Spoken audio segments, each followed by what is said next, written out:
Okay, everybody, welcome out to the lager room, guys. This might be a little different for you. See, I probably should have dumped you two out and brought you back in. That part I didn't know. This is the first time that I am driving the show. I forgot to, in these little bubbles over here, you've got to do that and then do that. And then I can bring John in and then I can bring Efren in. I didn't know that part. But I should probably unmute them at this point, right? There you go. Johnny, Efren, how are you guys doing? Pretty good. How are you? So Johnny's Portland Johnny today, because where are you? I'm at Bunker Brewing right now. You're at Recnub Brewing. Good. Nitro Bitter? A Nitro Bitter, yes. Very, very nice. So John's only got a few minutes before the lovely Jess collars him and drags him off, kicking and screaming to dinner. Yes, we have an appointment with a lobster roll that we have to get to. So, or two. So, John, thanks for jumping on. Absolutely. Have a great time there. Be safe up there, because we know it's such a wild, dangerous area. It's a very wild, dangerous place. With all these people around that like beer and everything else. I got to hold the phone this way. Hold on, one more time, Bunker. We were at Bissell before. We're going to Maine tomorrow. Maine Brewing, that is, not just Maine. We're in Maine already. Yeah, I was going to say you are in Maine. And Allagash and Mass Landing and everywhere else on Thursday. So it'll be a good trip. And then we're finishing up in Boston, by the way. So very nice. Well, there's one thing you need to help me do before you jump off. What's that? We need to wish Chuck Aaron a happy birthday. Happy birthday, Chuck Aaron. Our first guest ever on the show. Was he our first guest ever? I thought our first guest ever was He Who Shall Not Be Named. No. Chuck was our first guest. He Who Shall Remain First Nameless was our second guest. Was he? I'm pretty sure. I usually see when I'm sitting in my office doing the show, I have the luxury of having our chart in front of me, so I can. And I just pulled the chart up. I pulled the chart up. Chuck was our number 2 guest. Oh, so the He Who Shall Remain Nameless was our number 1 guest. This is correct. There you go. So Chuck was okay. So I take that back. Our number 2 guest. Happy birthday to our number 2 guest ever on the show. There you go. 5 years ago. And also, John, since you're heading off for seafood, it is. I want to wish you a happy National Oyster Day. Go get yourself some oysters along with a. Might have or two today. Yes, thank you for letting me know that. Is it also International Beer Day today? It is not. Okay, because I got the International Beer Day badge when I checked on Untapped earlier. International Beer Day badge. International Beer Day. I don't see that on here, so that's interesting. Yeah, I didn't think it was either, but I got the badge, so I'm not complaining. Whatever. But I didn't think that was coming up till September, but anyway. Well, the badge was available today. Alrighty. All right. Enjoy the rest of your trip, sir. Good seeing you. You got it, Efren. Great seeing you for all of 5 seconds. Great seeing you, Johnny. You got it. I'll talk to you soon. We'll talk. We'll do another show at some point. Sounds and good. I gotta get up to Portland. I'll see you too. So at some point soon too. So you guys have a great show, and we'll talk to you later. All right. Take care, man. You got it. Yeah, thanks. And I'm gonna get rid of John. There we go. That was actually quite satisfying. Just kick him out of the show. Just to knock him out of the.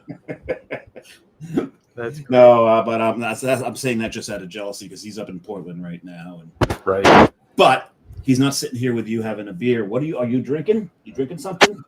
I just got off my last meeting at work today, and I have not had a chance to crack anything open or pour anything. But I've got my eyeball set on a nice bourbon. Oh, that's not a bad thing. Maybe I'll join you on. But before I do that, I figured I would open something along these lines. Oh, nice. Yeah, I saved it. This is the Cali Common.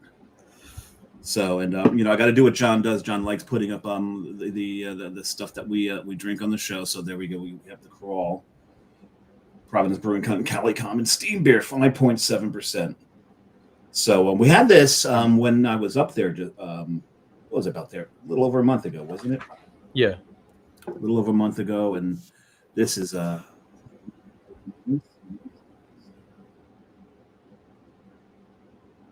up beautifully in the pan. That's nice. All that little bit of fruitiness from the malt is still there. Good. That's really nice. I need you to help me do one more thing, though. There is another birthday Sure. to honor. It is Mars Curiosity Rover's birthday today. Very nice. I don't know that it's still operating, but I would have to look that up. But it's apparently its birthday today. There have been some really nice photographs coming out of Mars lately. I've been a sci-fi and science geek my whole life. Same. So, Same. And yes, it's funny because I usually get those feeds, but I think with all the other stuff I've been watching on the internet, hey puppy, who do we got here? That is Barley. Barley is Weimaraner or Chocolate Lab? Weimaraner. Weimaraner. Yeah. Sweet Barley. boy. Great name. Right? When I was married, that was the only name I could give it that wasn't anything else beer related. I couldn't give it. I wanted to give it like Mosaic, or what is it? California 01. Chinook would have California 01. Chinook would have been a good name. Oh, Chinook would have been great.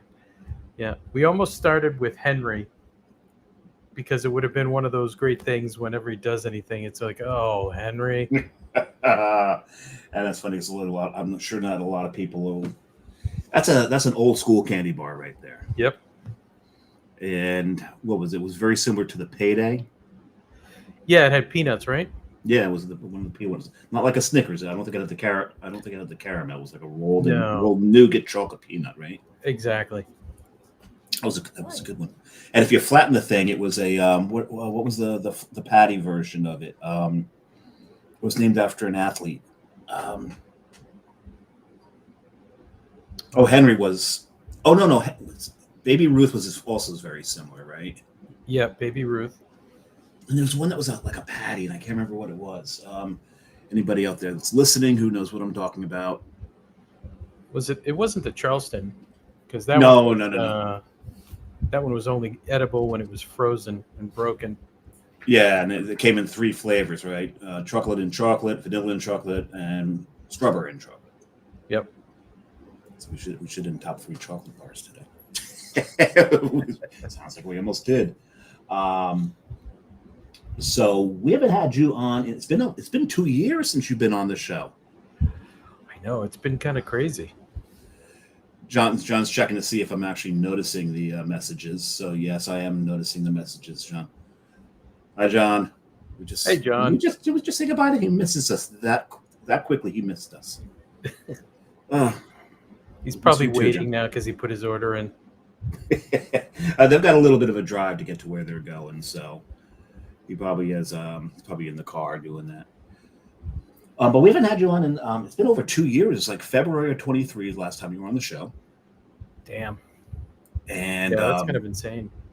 Yeah, well, if I remember correctly, last time you were on the show, you're just getting ready to shut down operations at the old place. Yep. And getting ready to open where you are now. Yeah, so we shut down in, I think it was October, November of 20. And then the new year rolled around and we ended up finding our new spot where we are currently at Farm Fresh, right there on Sims Ave in Providence. And then we started construction in 21 and opened up our doors the first week in January of 22. So that was, it was well timed in the sense that at that point, people were finally getting released to be able to go out into the wild after COVID. So it was a fun time. That first year was amazing. So you got me after our completion of our first year, so a year and a month into the start of our second year. and then That's right. yep, and then 23 was a bit of a surprise in that I think that after 22, when the summer of 22 rolled around, people were leaving the house and just staying local. The summer of 23, people really started venturing out. So I think everybody in the restaurant, breweries, any kind of service industry really felt the hit, because I think Providence almost kind of became a ghost town because everybody was away on the summer days. But yeah, that opened up my eyes to kind of realizing that post-COVID, breweries were no longer kind of like the destination. You had to really come up with unique opportunities for guests to want to come in. So it became more of an entertainment thing. Well, you've got that great space that when there's something going on and the market is going on, yep, you get a lot of foot traffic. Yep. I remember we're very that lucky. market. I remember the market. I missed that market. And it was, I was there a month and a half ago, and it was the art market rather than the winter food market, right? Because the outdoor market during the summer, and I don't think we weren't there on the right day for it, so we did miss it. But the winter market used to be where the Met was, or the Met still is. That's where the Met. Well, because I lived in the building attached to that. I had a lot of fun because what I'd do is I'd get up, I'd just put on flip-flops and a robe, and a hat and sunglasses, and I'd look like the dude wandering through the winter market. It was great. It was so much fun, and getting empanadas for breakfast. You have your White Russian in your hand. Unfortunately, you couldn't get a White Russian there. You could get what's the coffee roaster there? New Harvest. New Harvest, right? New Harvest was in there, and also the bakery, 4-Star Bakery, is in there. And they did the baking there. They did the roasting there. So if I ever had my window open, both those smells would be wafting into my window. Oh, it's such a great smell. Oh, it was amazing. I just loved being there. I loved walking through that market. The two sides of. Yeah, I mean, I get it. Whenever New Harvest is roasting, and then next door to us is Red's hot sauce. And, Red's is there?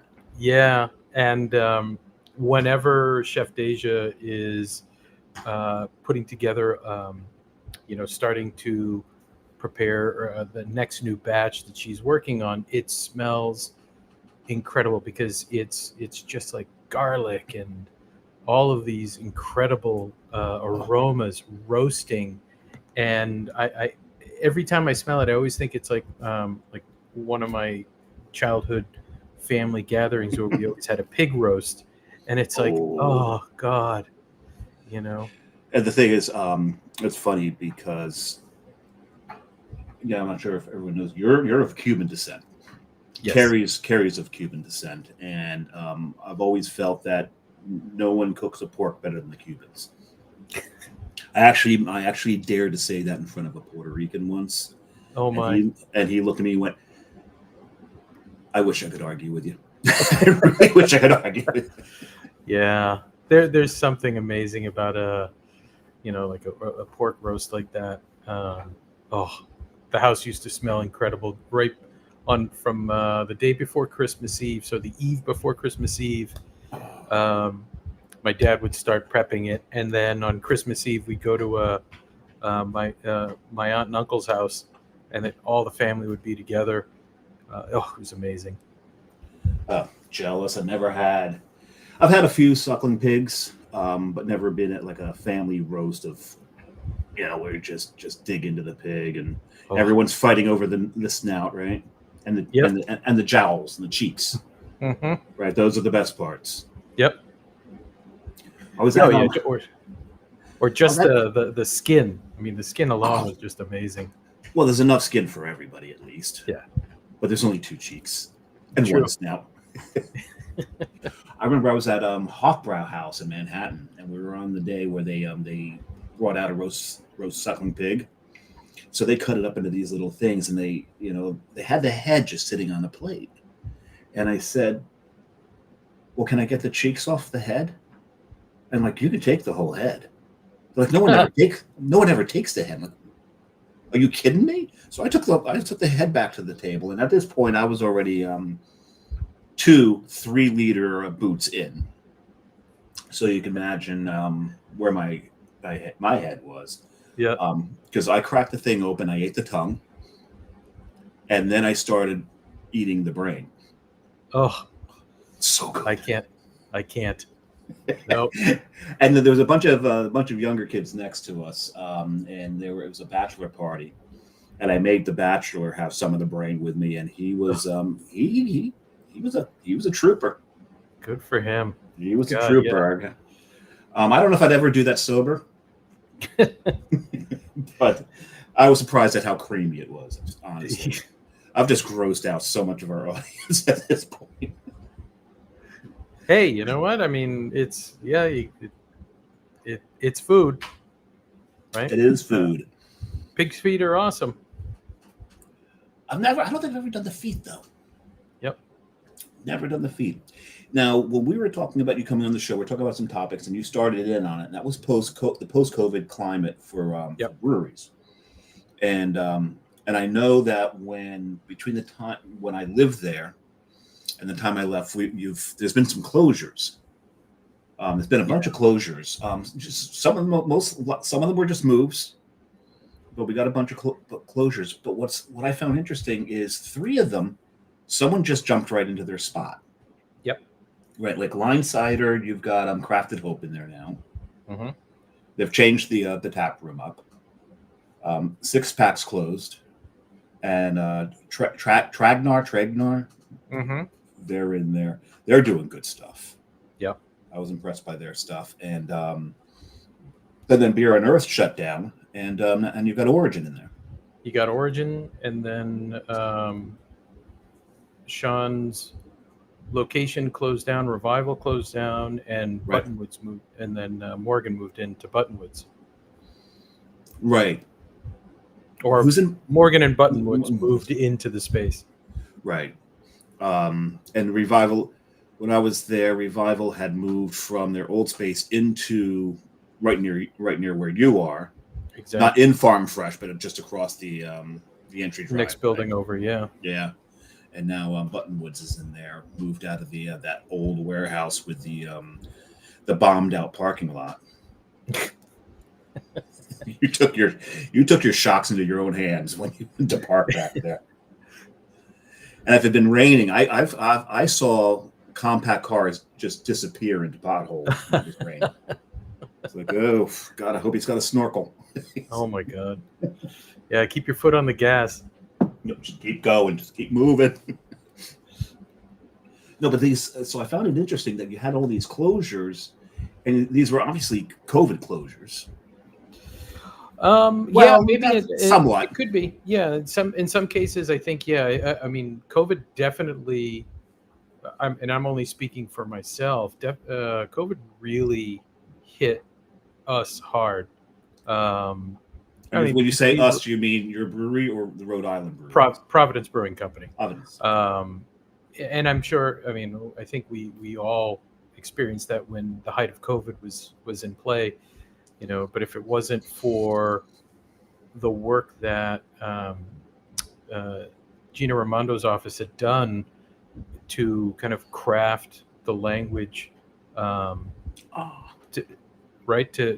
make breweries and liquor stores, what was it? I forget the title. Essential, yeah, they were essential businesses. That was a Hail Mary pass, and thankfully we took advantage of it, and so appreciative of everyone that not only came to our locations but went to everybody's location to kind of keep the business going.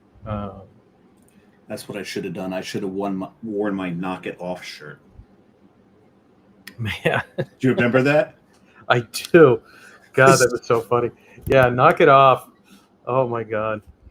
So for our listeners who aren't familiar with what happened in Rhode Island during the pandemic, Gina Raimondo, she would give, there were daily press conferences, Monday through Friday, and when people were still going out and gathering, it was mostly Newport. She was getting mostly pissed at Newport because Newport just felt like, we're going to do whatever we want to do. Right. And because it's Newport. And she got mad and yelled, "Knock it off," into the mic because she was so annoyed. And then it was Proclamation. Did 2 beers called "Knock It Off," a double and a triple. Yep. And what's the name of the store? The Frog and the... what was it? Right there on Yeah. right Speaking off of- Hope Street. Yep. I can't remember the name of the store now, but that's where I bought both the shirts that went with them. They collabed with them to do these shirts. Was it Frog and Toad? Frog and Toad. Yeah. That's it. The Frog and Toad. Great. If you're ever in Providence, and you want a really kitschy gift shop with a lot of Rhode Island themed stuff and a lot of tongue in cheek and maybe not safe for work stuff, that's a really good place to go into. One thing I want to also just make sure, because I think in general the person behind the work that crafted the language for all of our service industry businesses, that from liquor stores to restaurants to bars to breweries, it really comes down to Molly Ogren. She was the one that did the research and proposed the changes to the governor's office, and she's the one that got the work going for that one. Unsung hero in my mind. And what was her role during? I think she was working in the governor's office. I'm not quite sure of the role, but I know she's part of the DEM now. Okay. Good place for her. Yeah. Well, back to some of those brewery closures, because with I know Six Pack wasn't technically a COVID closure. I think Mark was just done. I don't know. I know. I mean, that's been what everybody says, so I kind of go with that one. I really don't. Well, I remember when I was there, they said that he's there all the time. As a matter of fact, I was sitting in his chair. I said, "Well, if he pops in, I'll give the chair up." That's his chair. He's there.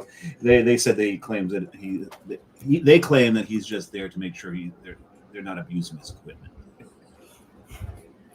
I can see that. Yeah. So he hangs out at Dragmar, even though he's not, Yep. no longer working there. That's great.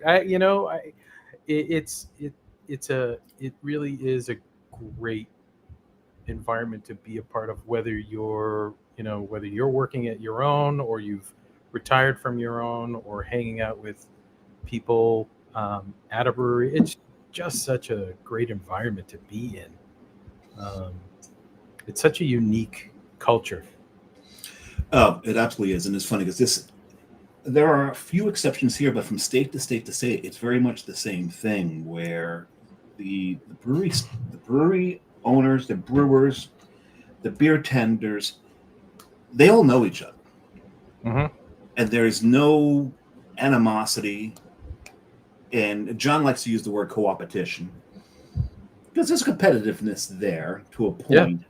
But the amount of collabs that you see amongst all the breweries in any given state, and then from state to state, yeah, it's just amazing. And I used to love to, even though I'm not in the industry other than doing the podcasting, I used to love to volunteer to pour at festivals, because there's no better camaraderie than the setup time before they open the gate. Yeah, it's just, you get everything set up and then you just walk around, talk to everybody. You're going to everybody else's tap, pouring their beer, and go, "Ooh, that's actually pretty good." And they're doing the same to you, and it's just really it's your chance to actually reconnect with everybody. It's amazing how, as a brewery owner, you know your world revolves around the day-to-day operations, your staff, um, the all of the issues that go with owning a small business, um, and you tend to become an isolated individual in the sense that that's all you're thinking about. And you're right, every time you get together at one of these events, it's like, oh my god, I haven't seen you in a year. It's like you Yeah. don't really get to see everybody, except for when there's a guild meeting, which I've been guilty of not being able to make in many cases. But visiting. So I live here in South Kingstown, and Oh, I I've like got South a Kingstown. yeah, and I've got a handful of breweries, a distillery, that are part of my regular rotation that I like to go and visit. Oh, what is the so you're talking about, was it Sons of Freedom? What's Sons of Liberty. Sons of Liberty. They made a bourbon that I absolutely loved. I can't remember the name. It was something like, it wasn't Resist, but something along those lines. And they don't make it all the time. And I forgot to look for it while I was there. I wanted to pop in the Nicky's to see if they had it. I wouldn't doubt it. Nicky's does, yeah. Oh, if anybody has it, Nicky's has it. Yeah. It's Nicky's. They're the ones that run the Rhode Island Craft Beer Festival down at the fort. They're. Well, or is it the other one they run? I'm not sure. I think they run the one over on at the Waterfire Museum. Oh, okay, that's right. That's right. But yeah, they're very deep into it. Now, the one thing of COVID, we're on that topic, and it's wonderful to be going on. We take our left turns every now and then, and that's what I love to do. Actually, it's usually my job on the show is to make everything go sideways rather than actually stay on topic. But I'll try to keep us on topic here. I'll try to do John's job here. Speaking of Nicky's, during COVID, one thing that amazed me during COVID is the beers that all of a sudden we could get. Yeah. Right. Heady Topper hit Rhode Island for the first time. It was on the shelves. Focal Banger was on the shelves. You were starting to see breweries that you've never seen before appear on the shelves. And on one hand, this was great for all these breweries because they weren't selling at the in the tap rooms anymore. So everyone was canning. We had a can shortage. Yeah, we had to. Right, you had to can. You had to get it out there. But all of a sudden, and you can't blame the beer stores for all of a sudden wanting to bring these guys in, and you can't blame the consumers for going. No. Oh my God, Heady Topper. Boom. I haven't had one of these in years. But in a sense, now you haven't seen a lot of retraction of that. So now shelf space has become an absolute premium. And then how? Yeah. Now we know in Jersey how it's impacted our breweries here. How's it impacting in Rhode Island? I would say it's probably just as cutthroat, right? I mean, that's where it becomes a competition. Yes. Right. Shelf space is at a premium. And I think when we think in terms of distribution, that's a conversation for another episode, I guess. It's difficult to compete against some of the bigger names. I mean, Providence Brewing would never be able to compete against even the lowliest of breweries that are being brought in from some other state, California, let's say, and no knock to the brewery, but I mean you're still competing for the same type of beer, same type of shelf space, and instead of being put in a cooler, you end up on the floor somewhere in the back. Right. And so I think for us, I mean the primary goal has never been to get into that level of a retail space, even though we'd love to be at a retail store. But we found that, from the focusing on local craft, it makes more sense for us to be in a local restaurant, a pub, a bar where there's an opportunity to have more variety. We saw the number of taps increase in many locations from a standard 4-8 to suddenly 12-16, and that's great because now everybody's getting an opportunity to be on a tap handle. So what are some of your best accounts? Where can people find you? Yeah. So we went through. So that was a great transition for us when COVID, because we were with, what was it, Craft Guild, and then they had us on a few accounts, and then COVID hit, and because post COVID they went out of business. We just never had an opportunity to really sign up with anybody. But right now, thankfully, we've signed up with a local distributor. So there, it's Sean's company. What is it? Hop and Vine Distributions. Hop and Vine, right. Yeah. So we're now starting to kind of like build a portfolio of locations. We did a tap takeover not too long ago over at what was it? At 621 up in Smithfield, Tavern 621, I think. Oh, okay, yeah. Okay. I think I remember them. Yeah, and part of it really comes down to being able to do the legwork of taking our product and just kind of cold calling and showing up at places. So it's now, this is where it begins for us. So I mean, we've primarily focused since after COVID. We've really kind of focused primarily in the taproom sales, and we've done really well. I think part of it now for us is that I want to kind of see the brand finally start to expand itself, since we've really kind of started pushing the brand out there more. In what way? Like, so really kind of taking ownership of some of the names of our beers. So like Providence Pilsner, right? I mean, We're calling it's the city's beer, right? We're the Providence Brewing. We're inside the city of Providence. It's one of the oldest breweries in the state, revival breweries, if you will. We don't have the distinction of like Narragansett, who has been in production for decades. But they weren't in the state the whole time. Correct. Yeah. And here we reviving it back in 2016, where we changed the laws in North Providence, and so it's been kind of a growing process. So now we've got some good momentum with our beers. We've got some pretty solid reviews. Hi. Hey, Barley. And we've got some of the more local names like India Point Porter. India Point Porter. It's Indian Point, right there by Narragansett. Yep. What else? I've got Corliss Cream Ale, and Little Roadie. Little Roadie. I for me, it's like one of those. It was an obvious. I can't believe nobody's ever taken that. So I'm glad to be the one that has it, and it's been one of our top sellers. Well, I did pour a second beer.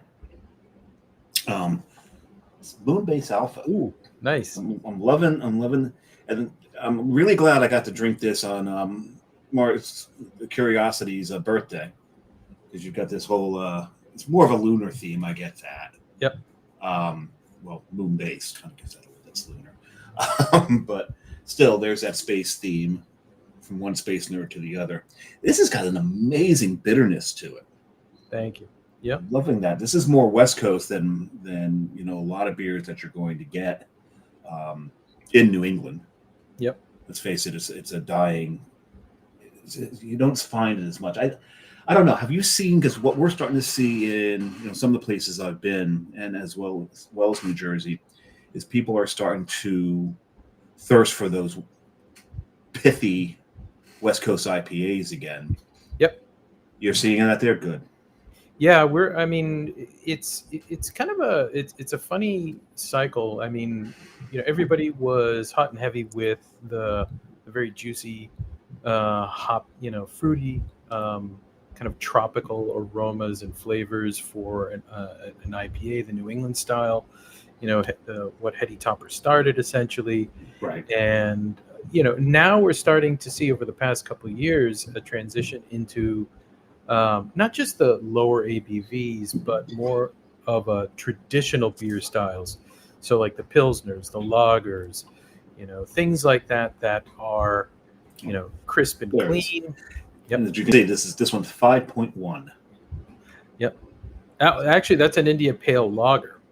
India Pale Lager. Did I read the can wrong? Yep. I did. Yeah, I read the can wrong. So I can fix this. I have the technology. Hold on. Let's see if I do this. Bigger, better, stronger, faster. Oh, we may have to talk about that a little later on when we get to what we're going to talk about. But there we go. India Pale Lager. Yeah, that one was a fun one to make because it's, again, lagers are, in my mind, they're, like Jack's Abbey. They really kind of have done an incredible job with lagers, introducing different styles of hopping, and really kind of elevating the lager game. And I'm a big fan of a very basic lager, but then that's a clean canvas to add some aroma, some flavor, more bitterness, like you're tasting out of that one, turning it into kind of like a West Coast style, right? Bitter.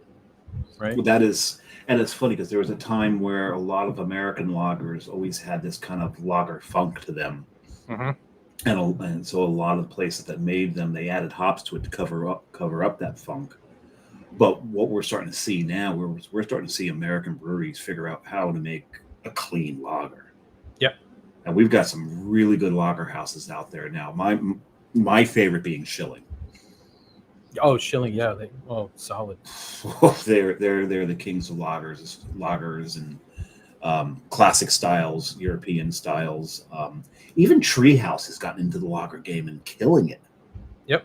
Well, I mean, you think about it, it's such a clean, crisp beer, low ABV, right? Mm-hmm. I mean, you can dose it up all you want and turn it into a high ABV lager, but you're talking about getting a 4-pack and sitting down and drinking a full 4-pack and still not feeling like you're going to, you can't take or work heavy equipment like mowing the lawn, right? Go ahead. Well, it's not just that, but you can also taste the next beer. Yeah. Right. Yeah, you're not burning your taste buds out. Because I'm not knocking this at all, but if I drink a 4-pack of this, I'm not tasting anything after drinking 4 of these. Right. Yeah. That's what this is for, though. That's exactly. What this is for. Oh, I'm drinking this out of a Coastal Brewer Works so that Johnny's still kind of here with us right now. Just to make sure that he's not completely left out. And I've got the sticker on my laptop. Good. Yeah, I dropped off a couple of decals for Efren when I was there. I don't know that I told John that I did so I'll have to remind him. I'll have to let him know. No, I'm really, really enjoying the bitterness of this beer. It's like you got a lot of alpha acids in this one, which is great. And it's almost, I don't know, what were your finishing hops? I'm almost getting like a little lemon at the end. Yeah, so we'll end it up with some Simcoe and some Citra at the end. Okay. So the pine and the citrus working together is giving you kind of that makes sense. And with the Simcoe funk. Yeah. And since it's a lager, you're going to get a little bit of that sulfurous aroma and flavor. So you're going to get a little bit of that funk that you're talking about. Well, Simcoe can give that as well. Yeah. Simcoe's can give a lot of dank when it wants to. Yes. Oh, yeah. And then like you brought up West Coast. Yeah, I mean, West Coast was probably the style which I was first introduced to by a friend of mine, who's a home brewer that got me into home brewing. And it was the first true craft beer I ever had, which is a West Coast style, and that was Lagunitas, right? Oh, yes. So from that style where it wasn't a Schlitz, which my dad used to love to drink, when in the 70s, it tasted like what beer should be, Right. what it could be. And now we talk about Schlitz, and we would talk about Schlitz as being a beer flavored beer. Yeah. So it's like kind of turned around now. Exactly. Yeah. So I mean, you're starting to see some of the great styles coming back full circle. We tend to at least have one West Coast IPA on tap, and at the very least two or three standard IPAs, East Coast IPAs, ranging in juiciness and clarity and hazy. Well, it's interesting because right now we're talking about post-COVID and the post-COVID scene, and I think I'm gonna put forward a theory here, but post-COVID is where we started to see people burn out on the NEIPAs. We started seeing people look more for West Coast IPAs, but that's where the lager revolution occurred. And I think the reason being is that during COVID, a lot of the breweries, to stay alive, to keep paying the rent, they pushed out a lot of IPAs. Most of what you could get during COVID were IPAs because that was making them money. People who are cooped up, we're going to buy a 4-pack of anything we can get our hands on. I think I'm very responsible for keeping these guys in business during COVID because they were 4 blocks away from where I lived. So I'd walk there almost on the daily and walk home with 2 4-packs. And drink both 4-packs usually in that day because there was nothing else to do.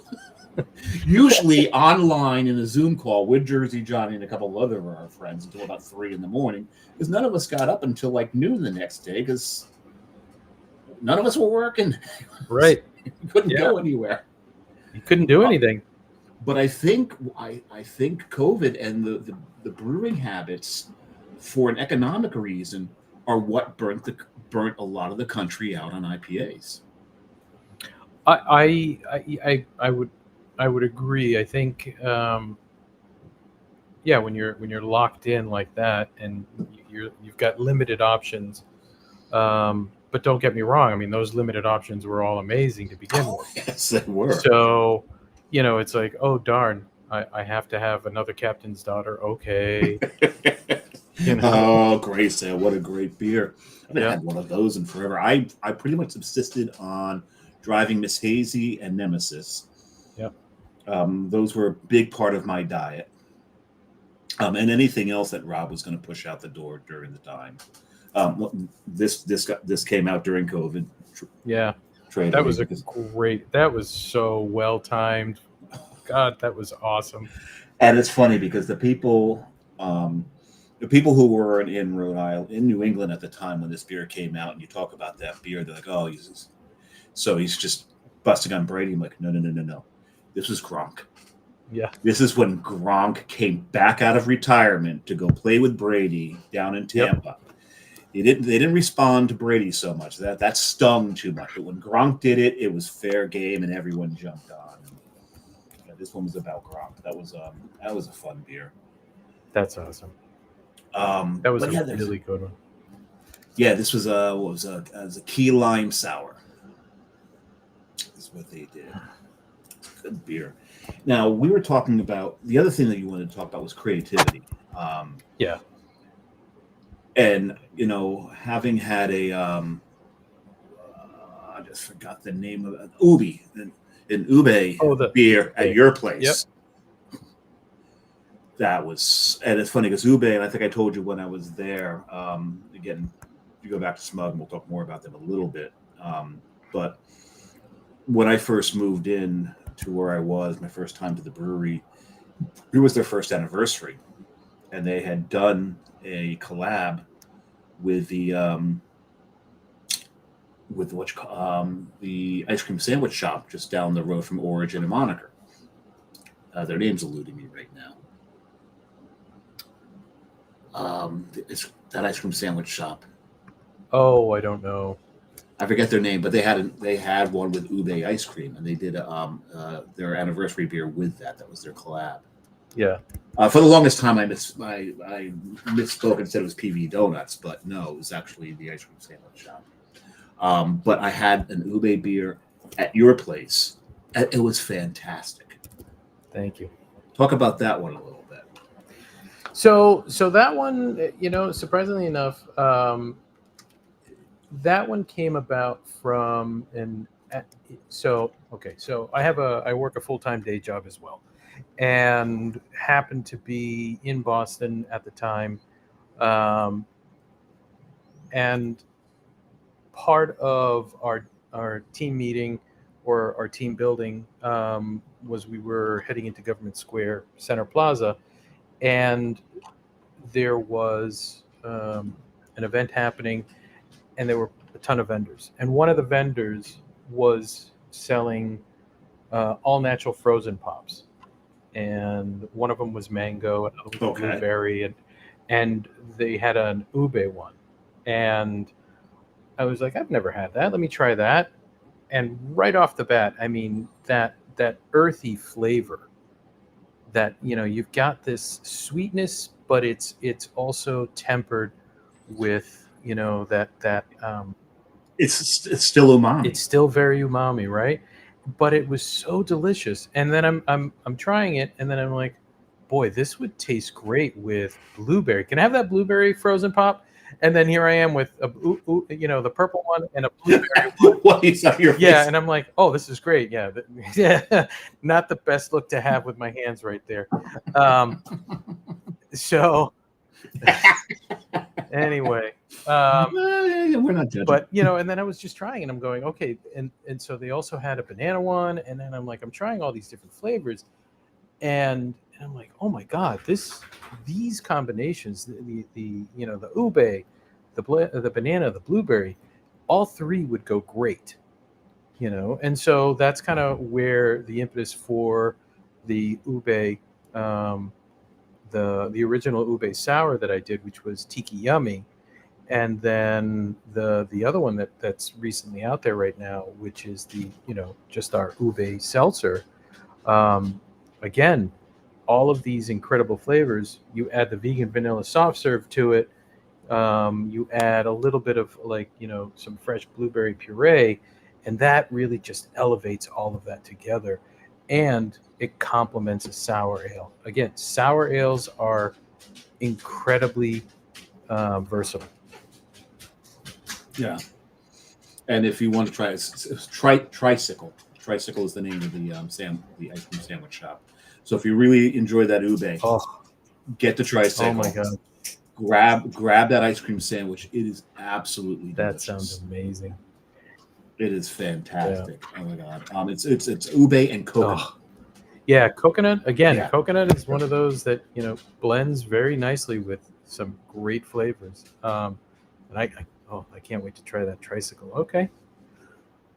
Yeah, you got to give that and coconut. So, as you know, we do the top threes. We'll do ours later. But one of the top threes we had was top 3 adjuncts in beer. John's is maple. Mine is coconut. So I've got our cream ale, our Corliss cream ale that I blended with roasted coconut. And that one I did as a collab last year, and I brought it back this year again. It's so good. And it doesn't matter to me if it's coconut or toasted coconut. I prefer toasted coconut. It just gives it a fuller flavor. It's a whole level. Yeah, I was just this weekend. We were at Jersey Cyclone Brewing, and they've got an imperial stout out that is cocoa nibs and toasted coconut. It's a Mounds Bar on steroids. Yeah, it's exactly what it is. So it was amazing. I had to come home with a bottle. Best candy bar ever. It's one of my favorites. It's up there. We're back to candy bars. I don't know. Bars. Well, if you think about it, that's kind of where like a lot of the ideas for some of these incredible stouts are. Yeah. Yes, absolutely. There was it's right at the tip of my tongue. There's one down in Jacksonville. My brother used to be there all the time, and their stout, their annual stout, tasted like a Milky Way. It was just this big, bold vanilla stout, and they did it in such a way that the vanilla came off as nougat. Oh my God, that's awesome! So good, and I love my stouts. But we're talking about creativity now. You brought up the subject, and I took that to mean creativity in the brewing of the beer, but I think you actually meant that it was also the creativity in how you present the brewery. Creativity, yeah, I'm going to say it's both, right? So, which one do you want to tackle first? Well, since we started off with creativity in beer, let's do that because we were talking about your ube. So you've done a lot of other really creative things. I definitely have fun. I mean, like this Friday we're releasing a lemon meringue, which 100% credit goes to the Three Guys Brew. Those guys are the ones that came up with that idea, and that one is essentially it's a seltzer. It's a hard seltzer. Okay. And it's a sour seltzer. Lemon meringue sour seltzer. So it's got that's creative. Yes. 250 it's got the rinds this oh my God, my hands hurt for days. It's got the rind of 250 lemons. It's got what else did we put in here? We put toasted marshmallow. We put in again. I love the use of vegan vanilla soft serve ice cream, and then of course this was a sour seltzer. Go ahead. Can I ask you why vegan? That's a great question, and that one is primarily because it opens up other folks that are looking for something that doesn't have carbohydrates in it. So it gives them an opportunity to enjoy something that isn't going to bother them. So it doesn't do anything within the brewing process so much. It's just inclusionism. It's inclusionism, yeah. So that's all part of the. We're blending it in once we're in the bright tank. So all of that gets blended afterwards. So I am crushing your beers here, by the way. Good. To the point I'm actually going to open the third. And you just mentioned them earlier. Oh yeah, India Point Porter. That is a very creamy, chocolatey beer. This is a classic. When it comes to Rhode Island beers, as far as I'm concerned, this is one of the classics in Rhode Island beers. And I remember my first time at Providence Brewing at the old place across from the McDonald's in that strip mall that was probably built in the 60s. Yep. You guys were down in the basement. I remember having it then. You were out of a lot of beer because Fish had been in the night before, had played the night before, so everyone had hit the brewery and pretty much drank it clean. But I remember having this. I remember you had a brown on that day. I can't remember which brown it was. But this one I remember going, oh wow! And this to me is still one of the classics. Thank you. And I just love the smells. You get the cream and you get the roast in the first sniff. Like, I have a question for you, the creativity.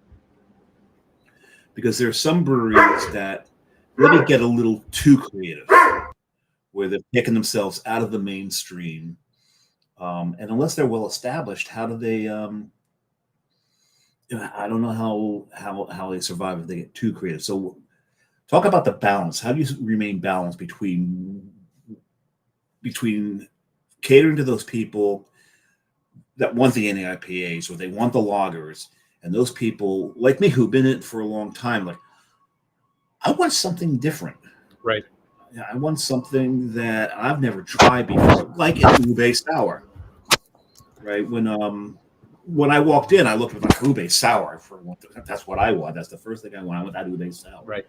So how do you strike this balance? So I guess it really comes down to, when you think about it, it comes down to how the brewery perceives itself.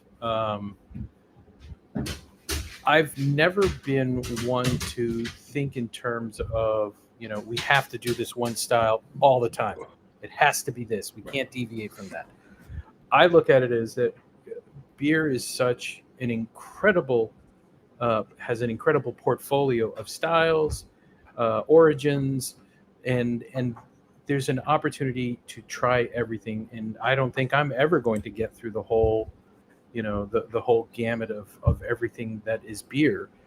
I just want to try and see what can we make that is going to be a lot of fun and different, unexpected. Right. And I think that's why when I think about it, we're close to what we're just at the doorstep of 200 different beers that we've put out there. Over how many years? Over the past since 2018. So 6 years, 200 beers in 6 years. And that really, yeah, I mean, and for us, it's just moving kind of, for us, it's always been about, but falling asleep there, Efren. Yeah. Yeah, I get there. It's our age. In our 45 plus age group. Kick me up a bit there. But thanks for putting me in the lower bracket. Well, I had to push myself down there too. Yeah, I mean, there's too many opportunities to miss out on not trying something uniquely different. And I look at it as, for a brewery that focuses on 6 different styles and that's all they want to do, that's great, because they become the master of that. I look at it as it's every opportunity to make something and test it first and then try it. And if we like it, we put it out there, and it's worth the opportunity to introduce something uniquely different every chance we get. And it's one of the reasons why, when I look at like sour ales are perfect for experimentation. Seltzers are another one, and that's why like we're pushing out the lemon meringue sour seltzer, and we're thinking of it as like most seltzers are crisp, clean, boring. Let's do something uniquely different. Let's make it fun, right? Let's kind of like turn it on its head and say, you'll never have anything like this again. Now, with what you're doing with these seltzers, one of the allures of seltzer is that, yes, you're using the vegan ice cream, so there's that low carb, so you don't get to the stature that you and I have attained drinking a lot of seltzers. We've attained our statures by drinking stuff like this. And I'm going to steal a word from a friend of the show. Your fuckery with these, does that take away from that allure of that low carb, that I'm not going to get chunky off of this? I love that term, the fuckery. I can't take credit for that. That is he who shall not be named. Actually, that's his. Word. It's such a it's we're not allowed to say it 3 times, actually, so I can say it. That's Augie Cartman's word. Just we can't say his name any more than that.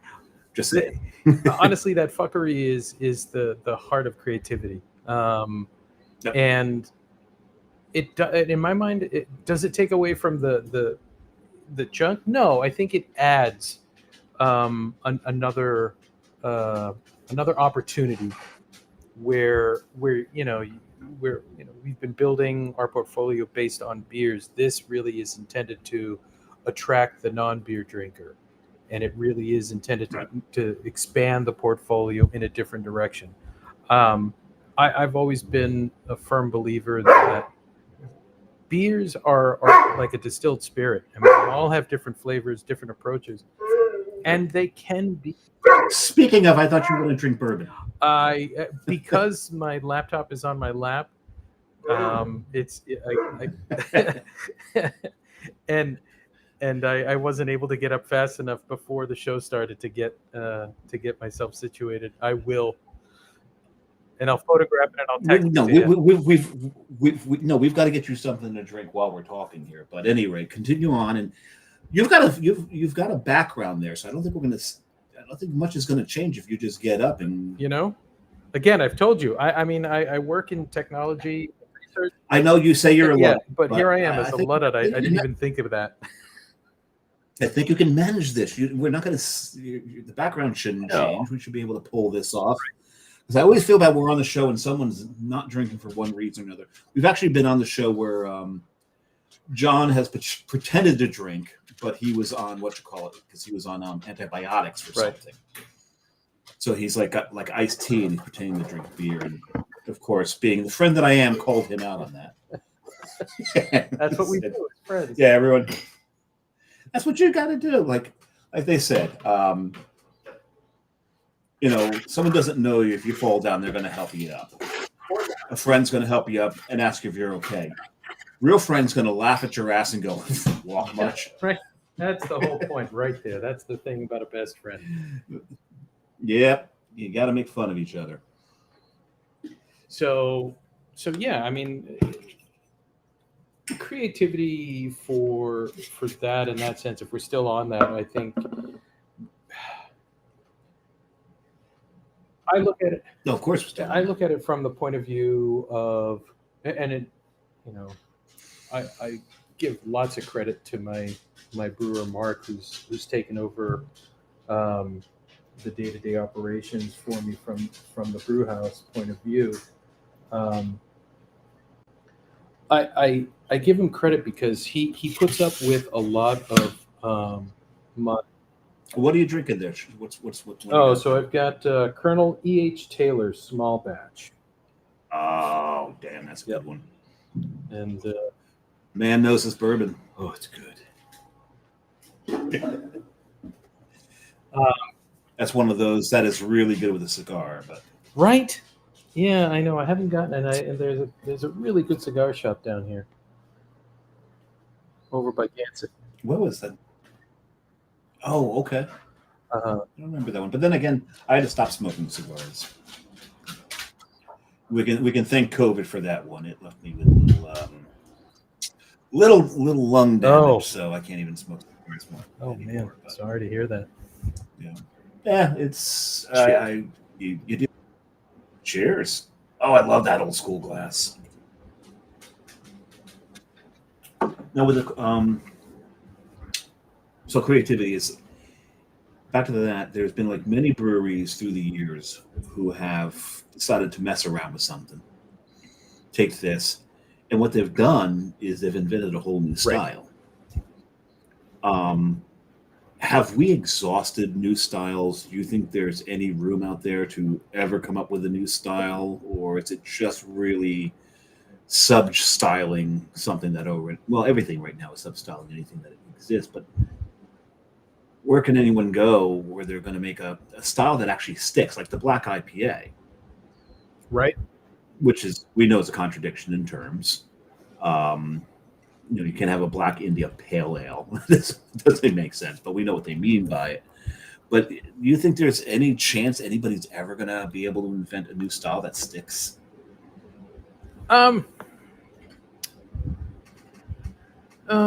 So you bring up a good point, like a black IPA, Revival's Never Better Double black IPA.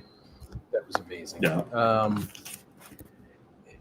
I don't see it as the opportunity of running out of beer styles. I think looking at some of the brewers that I know and seeing what they're doing, I don't think there's a lack of creativity at all. I think there's always room for a new style to emerge, right? Okay. I don't think we can. I don't think there's no possibility in my mind to see styles just kind of getting stagnant and that's it, right? Right. Do you think that brewers nowadays are striving to be that next progenitor of a new style, Um, or they just like, I'm just going to try this. I'm just going to try this. I'm going to try this, and they're not even thinking about throwing spaghetti on the wall and seeing if it sticks. That's a great question. I don't know. I mean, if I look within, I think we're that type of brewery that is not afraid of throwing a new idea at the wall, and whether it sticks or not, we know that we tried it. Right. And for us, But your aim's not necessarily to coin a new style. no. I mean, I really have yet to see a fruited ice cream sour hard seltzer like what we're doing, made by anybody. Interesting. Right. Interesting. But will it become a style that people start to emulate? Well, maybe, but that'd be kind of cool. But I also look at it as, what seltzers is the base ingredient to add things to. So that's one of the reasons why we have our frozen machines, because a base seltzer that we make, that can be layered, and you can add, purees, you can add ice cream, you can add peanut butter to it. You can add all of these different flavors to a very almost neutral, not a spirit, but almost like saying a neutral spirit, right? Like a vodka, right, or something like that it's very blendable. And vodka becomes gin, or becomes aquavit, or becomes so many other things it can become. Right. So there's opportunity for still the expansion and creation of a new style.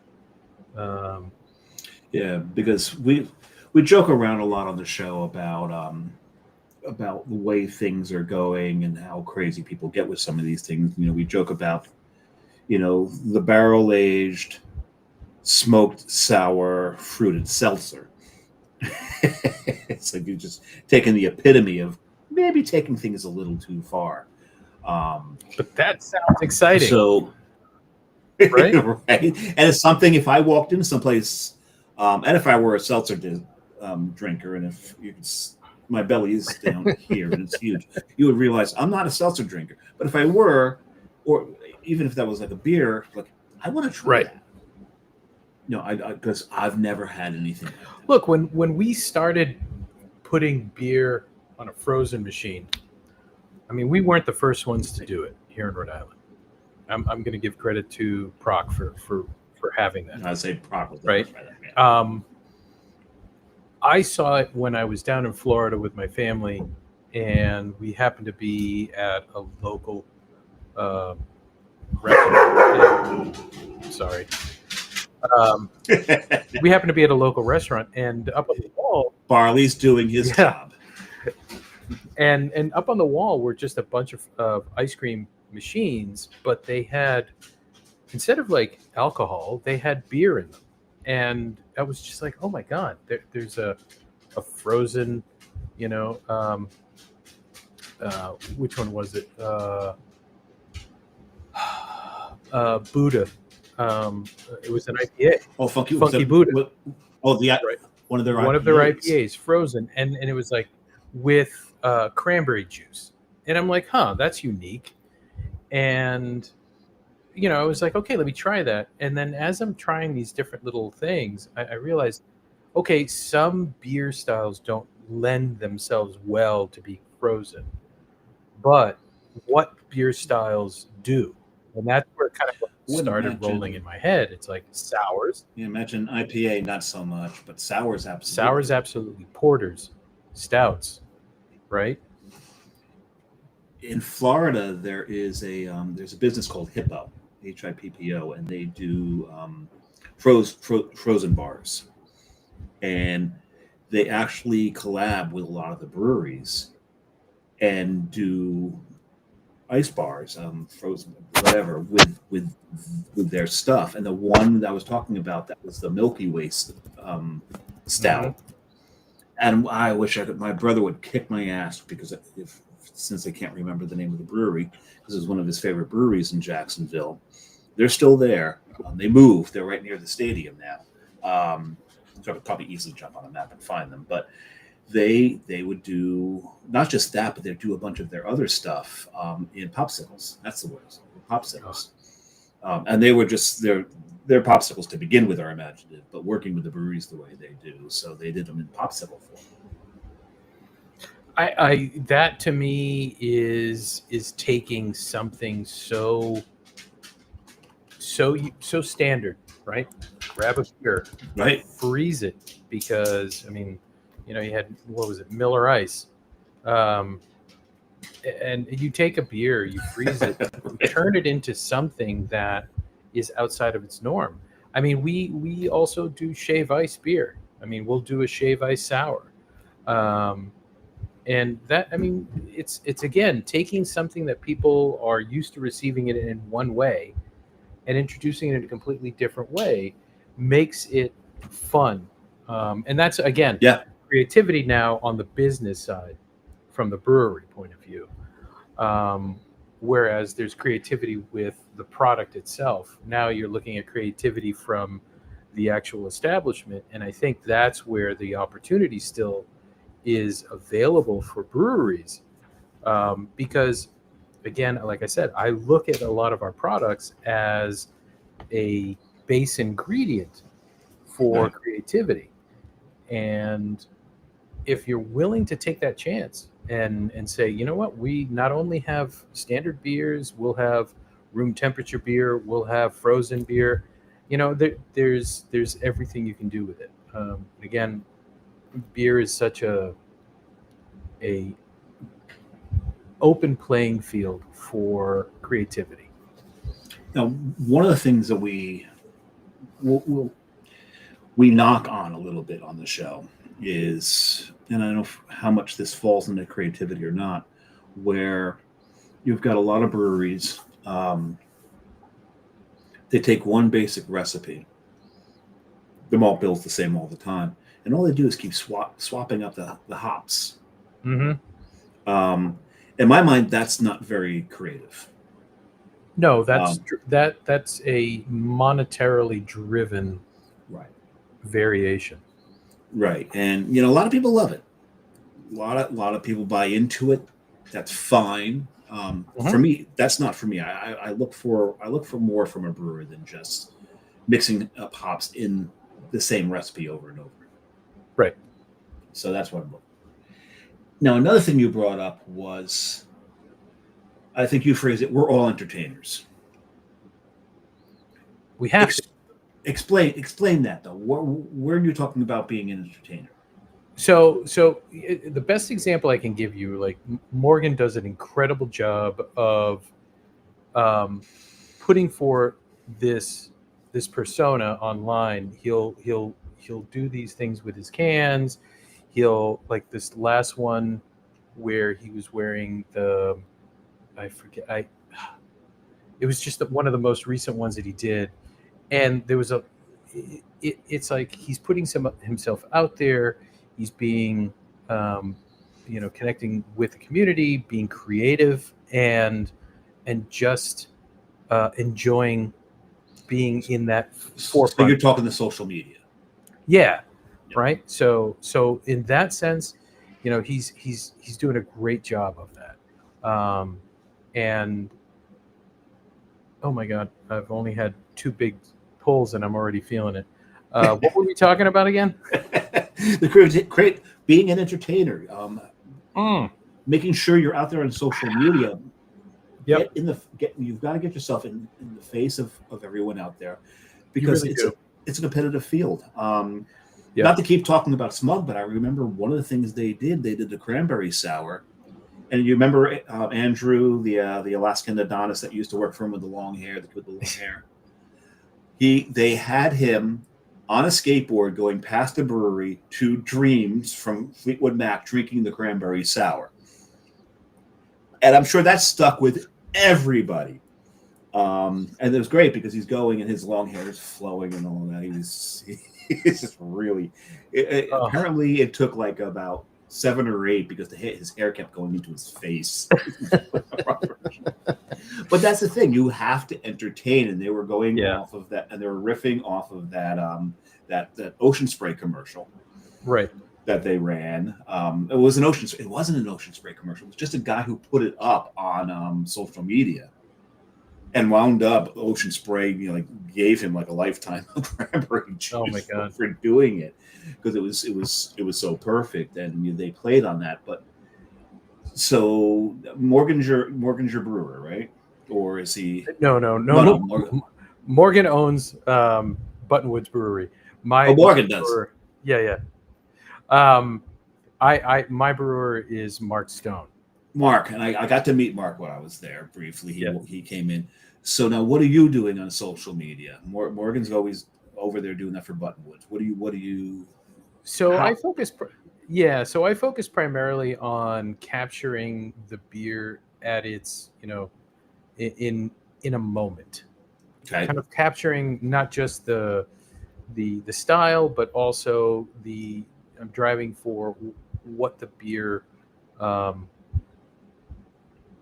means, what it can be to someone.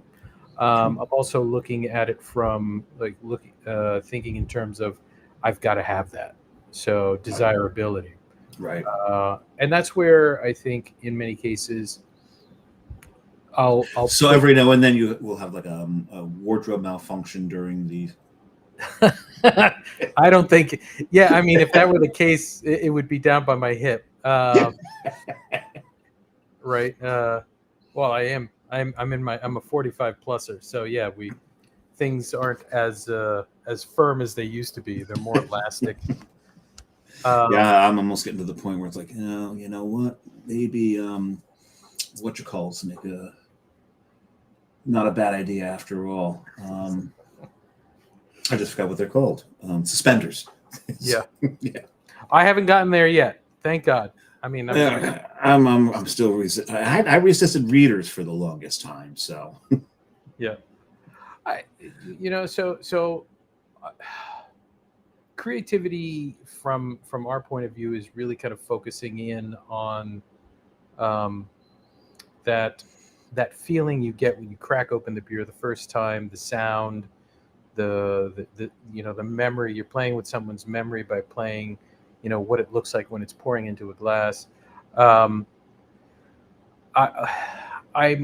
one of those. I think for me, putting myself in front of the camera, I've never liked that of doing that. I mean, simply because it's not about me, and I prefer to do it about the beer, But you need a face for the brewery. You do, and I think the face. I mean, look at this. I've got a face for Nothing radio. wrong with it. No, not at all. Well, here's the thing. When we were there, before you came in, I think we got there about 15 minutes before you showed up. The lovely lady that served us is one of your daughters. Yes. And you said both of your daughters like to help out. So now they're in that generation. They know how social media works. They know what works. Yep. How much do they help you with this? 0. Have you? But is it on you? Have you not asked them? Have you not asked their advice and say, hey? Oh, I do. I'll run. Okay. So I'll run an idea past them, and I'll just get a sense from that's okay, Dad. That's cool. Or yeah, wow, that's pretty neat. There's your gauge, right? Okay. Right. So, but then again, that's that. It's kind of a tough call because they're in that generational phase where they're not quite old enough to have experienced life, but they're still young enough to know what's still cool. Right. And Dad's not cool. Never been cool. No, you'll never be cool. No. Damn it. I guess I got to return my purple leather jacket. No. That's you. You need to do some. You need to do some videos of the purple leather jacket. I need to see those. I don't have one. Trust me. I didn't believe for a moment that you did. Yeah. And so for us, I like to. My creativity, I think, comes out. So I'll put all the photography together. I'm taking all the studio photography. I'm doing all the video editing. I'll do that, and I think the creativity comes out. And this is where I'm saying, from an entertainment point of view, and post COVID, is that we'll host a lot of trivia events. We'll do murder mysteries. We'll do. Oh, those are fun. Yeah, and I'll put all of everything that we're producing in-house. I'll put them all together, and that's where the creativity comes out of it, because it's how do you bring the brand into the story of the event, right? And for years, my twin brother Nerfy has been. I've experienced Nerfing on social media before. Yes, has been the favorite child, and so he started. Of course, he had to have started his own entertainment business, and does all of our production work for us. He does no wrong, bastard. Yeah, Nerfy's so much cooler than you. Oh my God, yeah. Yeah, he's the one with the purple leather jacket. He looks great in anything. Which is amazing because you're twins. Yeah, I know. I don't get it. Yeah, I don't get it either. I mean, yeah, we've got this as the self-proclaimed Luddite to the stud that is Nerfy. Right. I mean, look what I look like in this Hawaiian shirt. He pulls it off. Well, he doesn't button the top button. I think that's a big part of it. No, that's because I have a fat neck. But you have to show it's it. Not the top. This would be me with the top button. Oh, it's not the top. I think I'm going to lose consciousness pretty soon. Yeah, no, okay, undo that, please. You're turning blue. I feel like one of those. You're turning as purple as Nerfy's leather jacket there. I've got a few of those myself. I had to go up a size when I ordered my Hawaiian shirts. And I have a lot of them, actually. I love them. Oh, I love them too. Actually, I actually got into true vintage Hawaiian shirts, and true vintage being before 1950, before Hawaii became a state. You're going to spend a lot of money if you get into that, unless you know how to look for them. I don't. So. Oh, I learned how to look for them. There's a guy who wrote a book on it, how to identify the labels. I started communicating with him. Then I started working with somebody else in Hawaii to find these things. And then at one point, I get a message from the lady in Hawaii, and she's got this one shirt that doesn't have the label anymore. She goes, "Well, what do you think this is?" So I said, "Well, by experience, I think it's from this designer. The print done by this person who was a Japanese person who had emigrated to Japan." And she's like, "Well, Craig, the guy who wrote the book on identifying true vintage," goes, "Yeah, he agrees with you." And that's when I realized I've gotten far too deep into this, where the experts are now asking my opinion. I'm obviously spending way too much money on Hawaiian shirts, and no, you can't spend enough. I've got some beautiful ones. And that's a lovely one that you've got there. I love that one. Thank you. Yeah, that was the tablecloth at the Polynesian Hotel back in '94. Well, you did some beautiful tailor work on it. Thank you. It's more of a muumuu. That's like, yeah, I'd have to get at least like a 6X to turn it into a muumuu for me.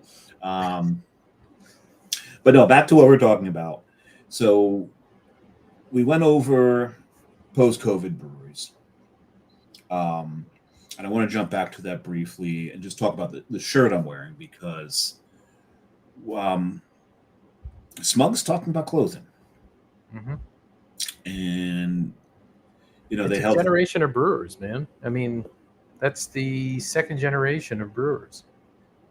Yeah, right. You got And Shades On. You have Smug. the last show I wore my Shades On shirt.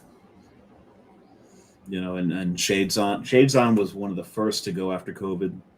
No, they weren't. No.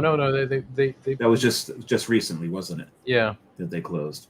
And I was so embarrassed when I first went there, because it's SHAIDZON, and they've got that whole like I Ching kind of thing going in their logo and all that. So I asked them, "What's the significance of Shades On?" And the beer tender looked at me and went,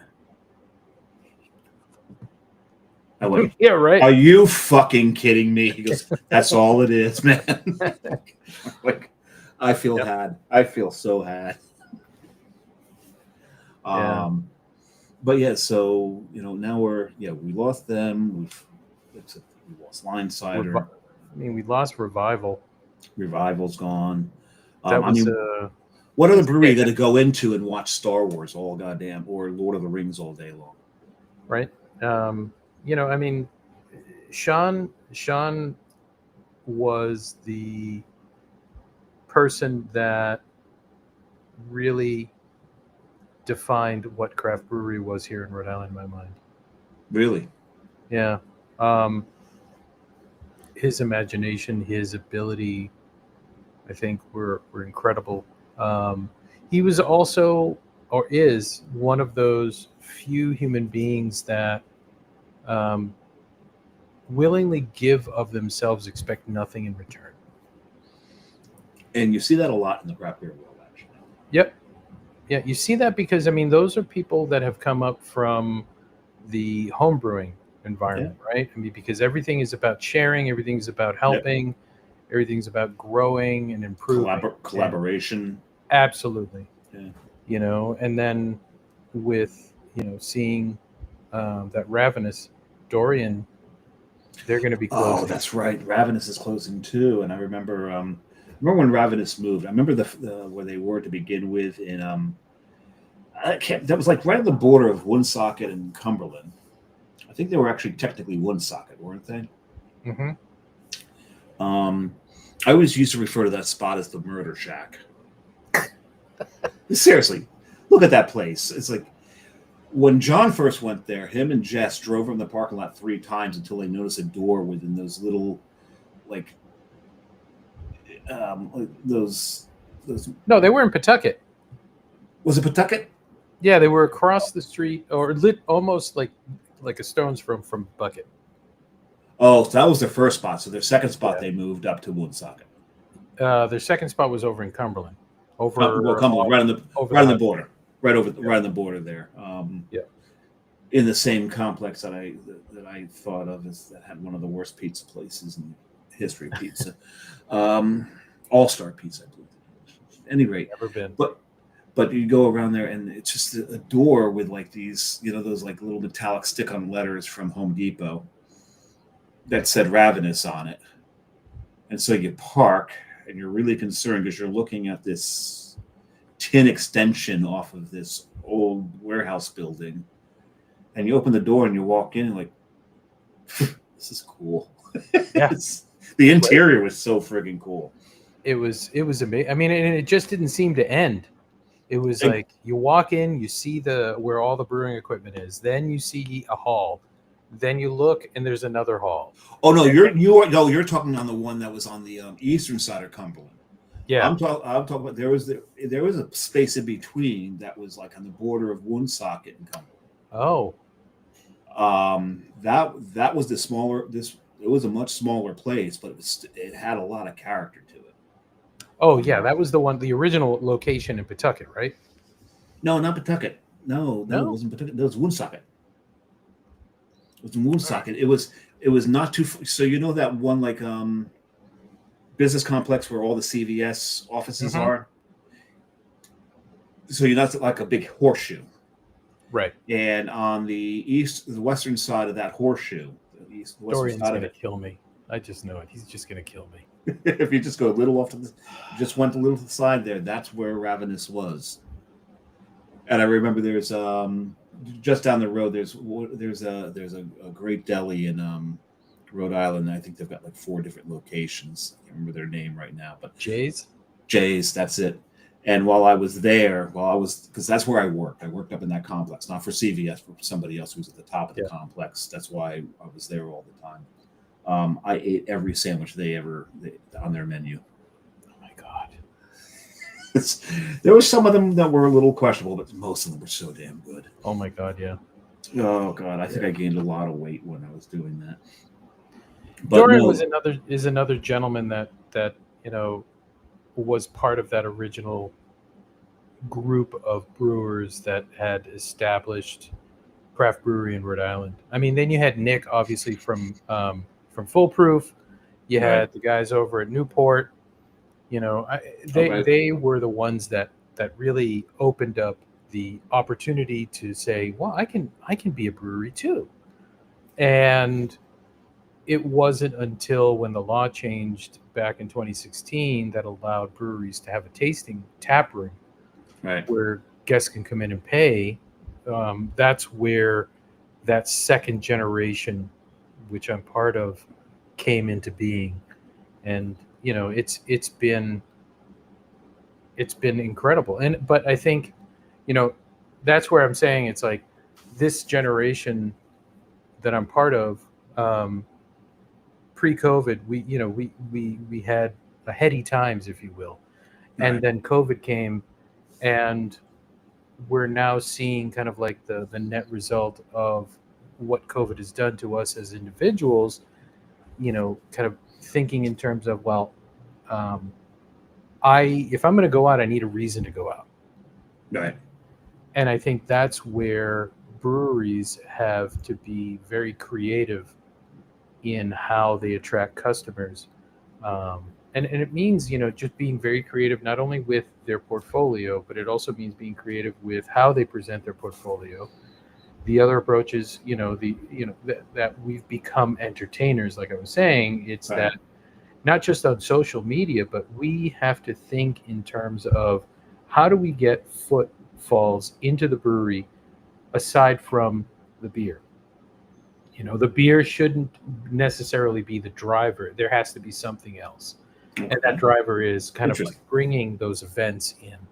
And that's where we saw in 2023 and 24 that push where there's a lot of companies that are doing events like speed dating or trivia. Yoga is another big thing in the breweries, which befuddles me. Let's gas everybody up and put them into positions that's going to release that. No, that's it. It's the other way around. Let them sweat it out, and then provide them with the do the yoga first. Yeah, that probably makes more sense. The caloric relief. It would be, but filming the beer first, then yoga, I think would be a lot more entertaining. Because I really think they would come up with now back to creativity. There'd be some positions they would come up with that they probably the yogis had not thought of. And you've seen all those things about Irish yoga, right? All the people passed out. Irish yoga are people passed out in positions that could be yoga positions. Oh my God. I'm surprised you haven't seen those. Oh my God. That's Scottish yoga to me. Scottish, either way, somewhere in the British Isles. Yeah. Oh, man. So now you talk about these events to bring people in. What events are coming up with Providence? For Providence, so we've got we just had a murder mystery, Pirates of the Caribbean murder mystery this past Providence week. Brewing. Yeah, and Nerfy is the one that puts them together. And it was a sellout. I mean, it was amazing. And prior to that, we had another one that he put together, which was the Love Boat, which was a murder mystery. Murder in the Mediterranean, if you will. And then that one. So we've got another murder mystery coming up. It's Friends murder mystery. That's in 2 weeks. more than a week. So actually. are your so does Nerf does Nerf does he theme the murder mysteries on TV shows? It could be based on anything. So right now he completed. I think we're having a little I'm bit talking of about Nerf issue here. How's this? Any better? Do I look like Kid from Kid and Play with my high top fade? Efren. Okay. There we go. I like the high top fade. But what I was saying, I probably froze there. So you're saying that Nerf is putting together the murder mysteries. Now, does it usually do it on TV show themes? Is that what's going on there, or? We'll do it on TV show themes. Do they bring in? Do you bring? Like an outside company to do it? No, it's all internal. Okay. Yeah. He'll host it. He'll be one of the characters. All internal? Okay. Yeah, so you're not bringing in actors or anything to play the roles, or? No. We hope that, and for example, like the pirate theme we did for this past week, our customers, our guests, came dressed in as pirates, as scallywags, as wenches. It was fantastic. That's close to my heart because one of my favorite holidays of the year is International Talk Like a Pirate Day on September 19th every year. Love that. I'm actually Rhode Island has an incredible history of it. Rhode Island's got an incredible history, period. Yes. Yep. Yes, they do. I'm actually going to be in the San Francisco area this year for International Talk Like a Pirate Day. I'm not sure I'll be able to partake in too many of the events out there because it actually started out on the West Coast. So that's awesome. All right. That's amazing. Yeah, it's one of my favorite things because we talk at the beginning of every show. I do the whole it's National Oyster Day today and all that. But I do keep a calendar of all of the little things. It's right here. This is why I'm doing this because it's right on this wall right here. If I turn this, just like this, should be able to see it. That's it right there. But I do this every single month, and I keep track of these things. So when we have particular, sometimes every now and then, all the stars align. We have one of the really cool observations on a Tuesday. Like in September, I think Beer and Wings Day will be on a Tuesday. So, and who doesn't love beer and wings? That's just a natural pairing. You find it in the wild. They run together in the wild. So that'll be a good thing. But I apologize that today that was only National Oyster Day was the big thing today. It was Green Pepper Day, but to me, green pepper is not really. It's a pepper. Yeah, it's kind of meh. I prefer more robust chilies. Yeah, something with a bite. Yeah, like a habanero, or even all the way up to Reaper.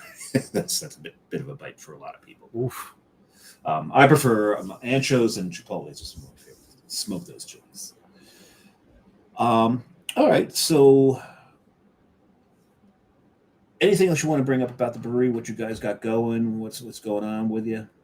I think part of it right now is since we've started working with hops and vine as our distro, it's really kind of focusing in on nailing down some of the more local places that we want to work with. Okay. My dream ultimately would be to be able to work with Nikki's Liquor. That would be awesome. I could walk to Nikki's from where I lived, but I never did because I knew that I couldn't walk back with everything I bought. Well, I got to tell you, so when I lived in Providence, they were down by the Shaw's Plaza originally. Oh, okay. I used to love going there almost every day just to see something new that came in from California. And when they moved to their Branch Ave location, it was just like, oh, right? It was amazing. So I've always dreamed that And parking got better. Parking got better, and you know, you just I didn't know if I was parking, and blocking one of the firefighters' parking spots, or if if I was in the right spot. So, And that was a very oddly lined parking lot too, wasn't it? I don't remember. It was really kind of strange. So there's times I was parking, I'm like, this certainly has to be a drive-through portion of the parking lot. Why is this a parking spot? This makes no sense to me. Oh man, I swear, like I think to me it's one of those where if you get into Nicky's, you've made it, right? Yes, there was. I bought a lot of Nicky's. Actually, the whiskey I was talking about from Sons of Liberty, the last bottle I had of that was from Nicky's. My first bottle that I actually bought at the distillery. Actually made it down there. That's another thing that got lost after COVID. Talking about down in that area, that upsets me. Not too far from Shades On, actually, was Tilly's. Tilly's was lost. Right. Oh my God. Because when we came up to Rhode Island. I'm so happy we got up to Rhode Island so I could get there one more time before Smug closed. But also, part of it was, go see Efren. It's a shame that Nerfy wasn't there. I think he might have been like in lurking somewhere. Yeah, he's always lurking about, isn't he? But part of that trip, it's like, Carrie was like, it's the last time we went up. Prior to that, I had taken her to Tilly's, and she's like, being from New Jersey, not too far from Philadelphia, going down the Jersey Shore and getting cheesesteaks all the time. She's like, we're going to Rhode Island. You're taking me to a cheesesteak spot. I'm like, you have no idea. and she still talks about it when I told her. She's like, so we're going to go to Tilly's when we go up. I'm like, yeah. And I'm like, wait a second. Oh my God, they closed. I know. No. The Quencher is now in that spot. Well, what is the Quencher? It's let's see. So what is the Quencher? So I remember during COVID going in, you'd place your order, and then when you got there, you had to text them what parking spot you were in. Yep. And they'd come out. And the best part about during COVID is not only could you order your cheesesteak, they had a lot of local canned craft beer. Yep. So I'd get a cheesesteak and 4 beers, and yes, that ratio is probably way off. But I would drink 2 of them, and I didn't drink them in the car, maybe half of them in the car. But then the others would come home with me. Yeah, so they're an Italian American restaurant. Because that's what the world needs, another Italian American. I know, no offense to Italian American restaurants, but this Cuban cooks primarily Italian, so I'm happy. Which is interesting because the Cuban that's in the other room cooks primarily Italian as well. So that's why we don't eat Italian out a lot because of that. But that's but yeah, the loss of Tilly's. I remember the first time I took her, we picked up Tilly's. We went to that cemetery that's got the vampire. Yep. Buried there. I can't remember her name right now, but Lovecraft wrote about her in one story. It was based on her. And so sitting in that cemetery eating cheesesteaks next to the vampire grave, she was quite happy. So the loss of Tilly's really kind of hurt. Really kind of hurt. So a lot has changed. A lot has changed since I left, and I kind of blame myself for leaving and not, pumping money into a lot of these places. Well, I think there's a correlation to be made, leaving and things, changing. So, I think in order for things to return back to normal, you need to move back. I'm not open to that. I would. I refer to Rhode Island as my second home state. The thing about being there during COVID is there was really nothing else to do except for drive all over the state. And the one thing that Rhode Island is known for is their residents not driving all over the state. If they've got to drive more than half an hour, they've got to spend the night. Because that's forever. And everyone can correct me if I'm wrong, but there are cars that have bumper stickers on them that says this car never leaves Rhode Island. Well, there are cars that have bumper stickers that say that this car never leaves Cranston. Nothing against Cranston, right? But you're right. Why would you leave Cranston? It's got everything. It does. And most of the town, a lot of the towns in Rhode Island do. When we were up there, we stayed in East Providence, and we realized that the road that we're staying on,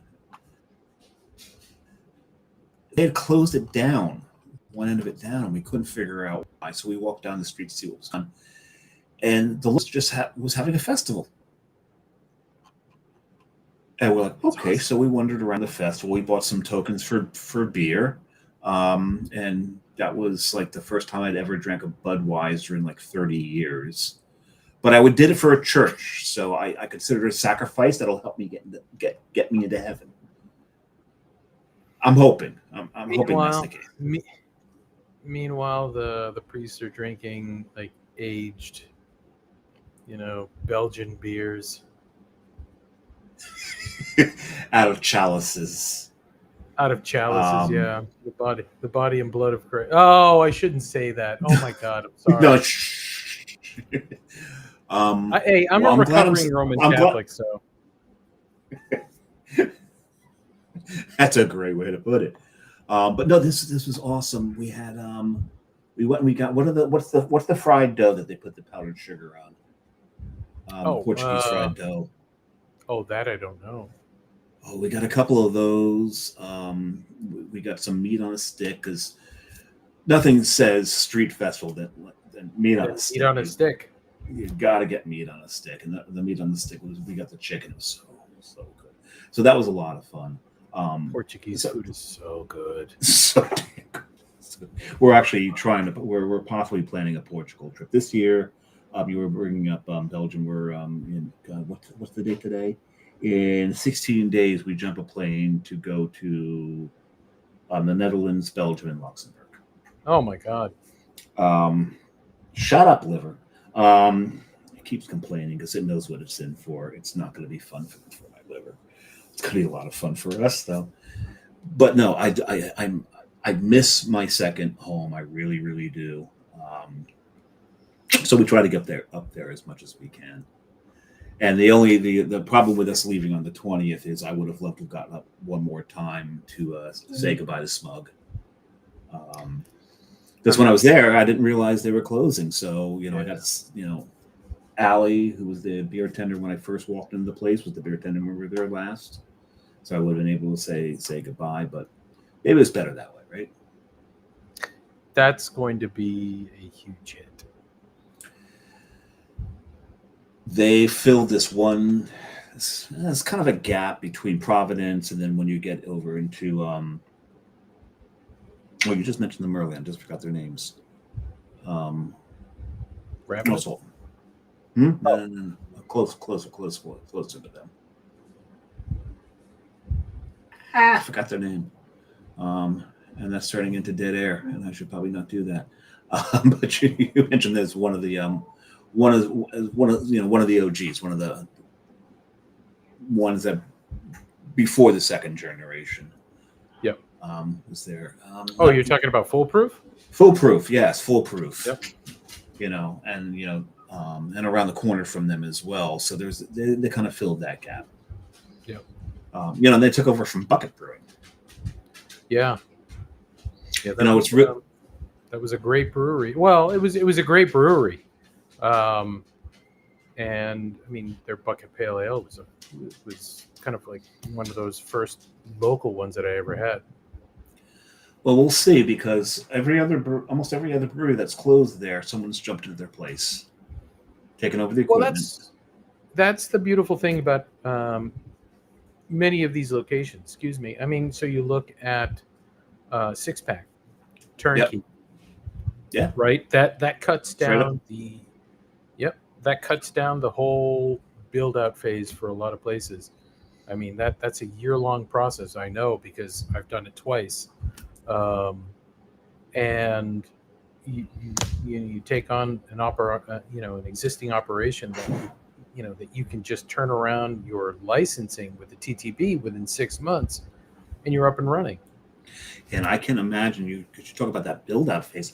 I can imagine what Ragged Island had to go through to build that building out into a brewery. This was a garden center. It was a garden center, and they had to turn it into a brewery. And the spot is, they've kept so much of the character of the garden center itself. They've got the greenhouses there. You can drink in the greenhouse, and apparently still buy plants. But the property is entirely changed. They've got the gazebo out there. They've got the food trucks. Where the growing fields used to be. It's really something else what they did there. I'm really impressed with what they did with the property. But I can't imagine that build out. But you're right. This turnkey operation. So if anyone's listening and wants to be in Rhode Island owning a brewery, and people have said to me like, "Oh, why don't you do it?" I'm like, one, I'm probably wouldn't be that good at brewing, first of all, and second of all, I like having a life. I like traveling. When you own a brewery, you don't get to travel. You're pretty much shackled. No, well, that's not true. You do get to travel, and you can expense it as a business expense, simply because, everywhere you go, there's a brewery. This is true. And I happened to be in Greece this past summer, and I got to experience local Greek beer, which was phenomenal. Really? You want to talk? Yeah. So one of the, let me just see if I can. Because Greece is on our list to visit as well. So when it comes up, Efren, I'm going to be calling you going, okay, I need notes. So Santorini. Santorini has a brewery? Santorini has a brewery. And the beer that I had was Lazy Ass. I like that. Yeah. Again, there are so many craft breweries. On an island like Santorini, where space is look at me. I'm just a floating. I know. It's like you're kind of like fading into your background here. It's getting very trippy. Because when we went to Munich last year, I wanted to do the show from a brewery. So being able to do it from Schneider, probably never happening. Doing it from Anger, that's not happening. So I was reaching out to some of the craft breweries there, and one of them, the owners were originally from New Jersey. Oh, that's great. Higgins Ale Work is in the shadow of the Paul Lanner Lovenbrow Brewery, which is it takes up blocks and blocks and blocks, and they're literally in the shadow. When the sun rises, the brewery blocks the sun to Higgins. It's not until about somewhere around 11 a.m. where Higgins actually gets some sun. So, and it was really cool. We did the show from there. We had a really good time with him. But yeah, so Santorini has. Yeah. That's cool. Athens had some really good beer, local beer. Santorini, Mykonos had some awesome beer. Turkey had some great stuff. You got Turkey in on there too. Cool. Yep. Yeah, and then Sicily, there was nothing wrong with Sicily, man. I can't imagine there would be anything wrong with Sicily, except for the fact that their volcano's exploding right now. It's calming down. It's calming down a little bit, but yeah. And we got to walk it, so it was kind of cool. It's funny. It's like you talk to the folks over at Messina, and they're like, "Oh yeah, this happens almost every week." It's like nothing new for us. Yeah, there's lava over there. That's fine. We just walk around it. Watch out. There it is. Right? That's cool. All right. Well, why don't we move to our top threes? And our top threes, awesome. and Efren and I were talking about this earlier, and Efren came up with this one, and I like this one. And I was really surprised that John and I have not done this one yet. It is top 3 favorite television shows. So televisions. television shows. I think that means television, and It's in Russian. Television. Television shows, comrade. There we go, and we have fixed it. There we go. Our top 3 favorite television shows. You are the guest. You have honor. You go first. All right, since I've already had a few sips, more than I should, I'm gonna start off with saying kind of like my number 3 down to number 1. Number 3, I have held out for the longest time on Game of Thrones. Years I held out because it took me same. It took me years to get through the first 3 episodes. Really? And yeah, oh my God. I'm talking probably close to like 20 years. I don't know how long this show's been out there, but I think it's taken me just as many years as it's been out there to finally get through the first 3 episodes. And after that, hooked completely. Hook, line, and sinker. And how pissed off were you at season 8? I was disappointing with the ending, period. I think most people were. A lot of people were pissed off about it, but yes. Yeah, I wouldn't say I was pissed off. I would say, you know what? It was kind of nice to see, the last remaining Snow/Stark kind of decide, I'm not going to listen to what they told me to do. I'm going to go with my people. Okay, great. Right now, I'm watching the House of Dragons. House of Dragons. Yeah. So I'm loving that. I love that there's a Doctor Who in that one. One of the guys who played Doctor Who is a don't spoil it for me. No. He's God. He's one of the main characters. Played a Doctor Who. Is he on the Little Council? He's the cousin who's messing around with the main character with the long white hair. He's a Doctor Who. Oh, okay. All right. I'll have to take a look. And that was so I stopped watching Doctor Who when it was on PBS. Tom Baker. Yes. Yeah. That was the last generation of Doctor Who that I ever watched. Yeah, he's a little more current than that. Yeah, I'm gonna say so. The second episode, second TV series is going to be Bob's Burgers, hands down. Bob's Burgers. Oh Interesting. My God.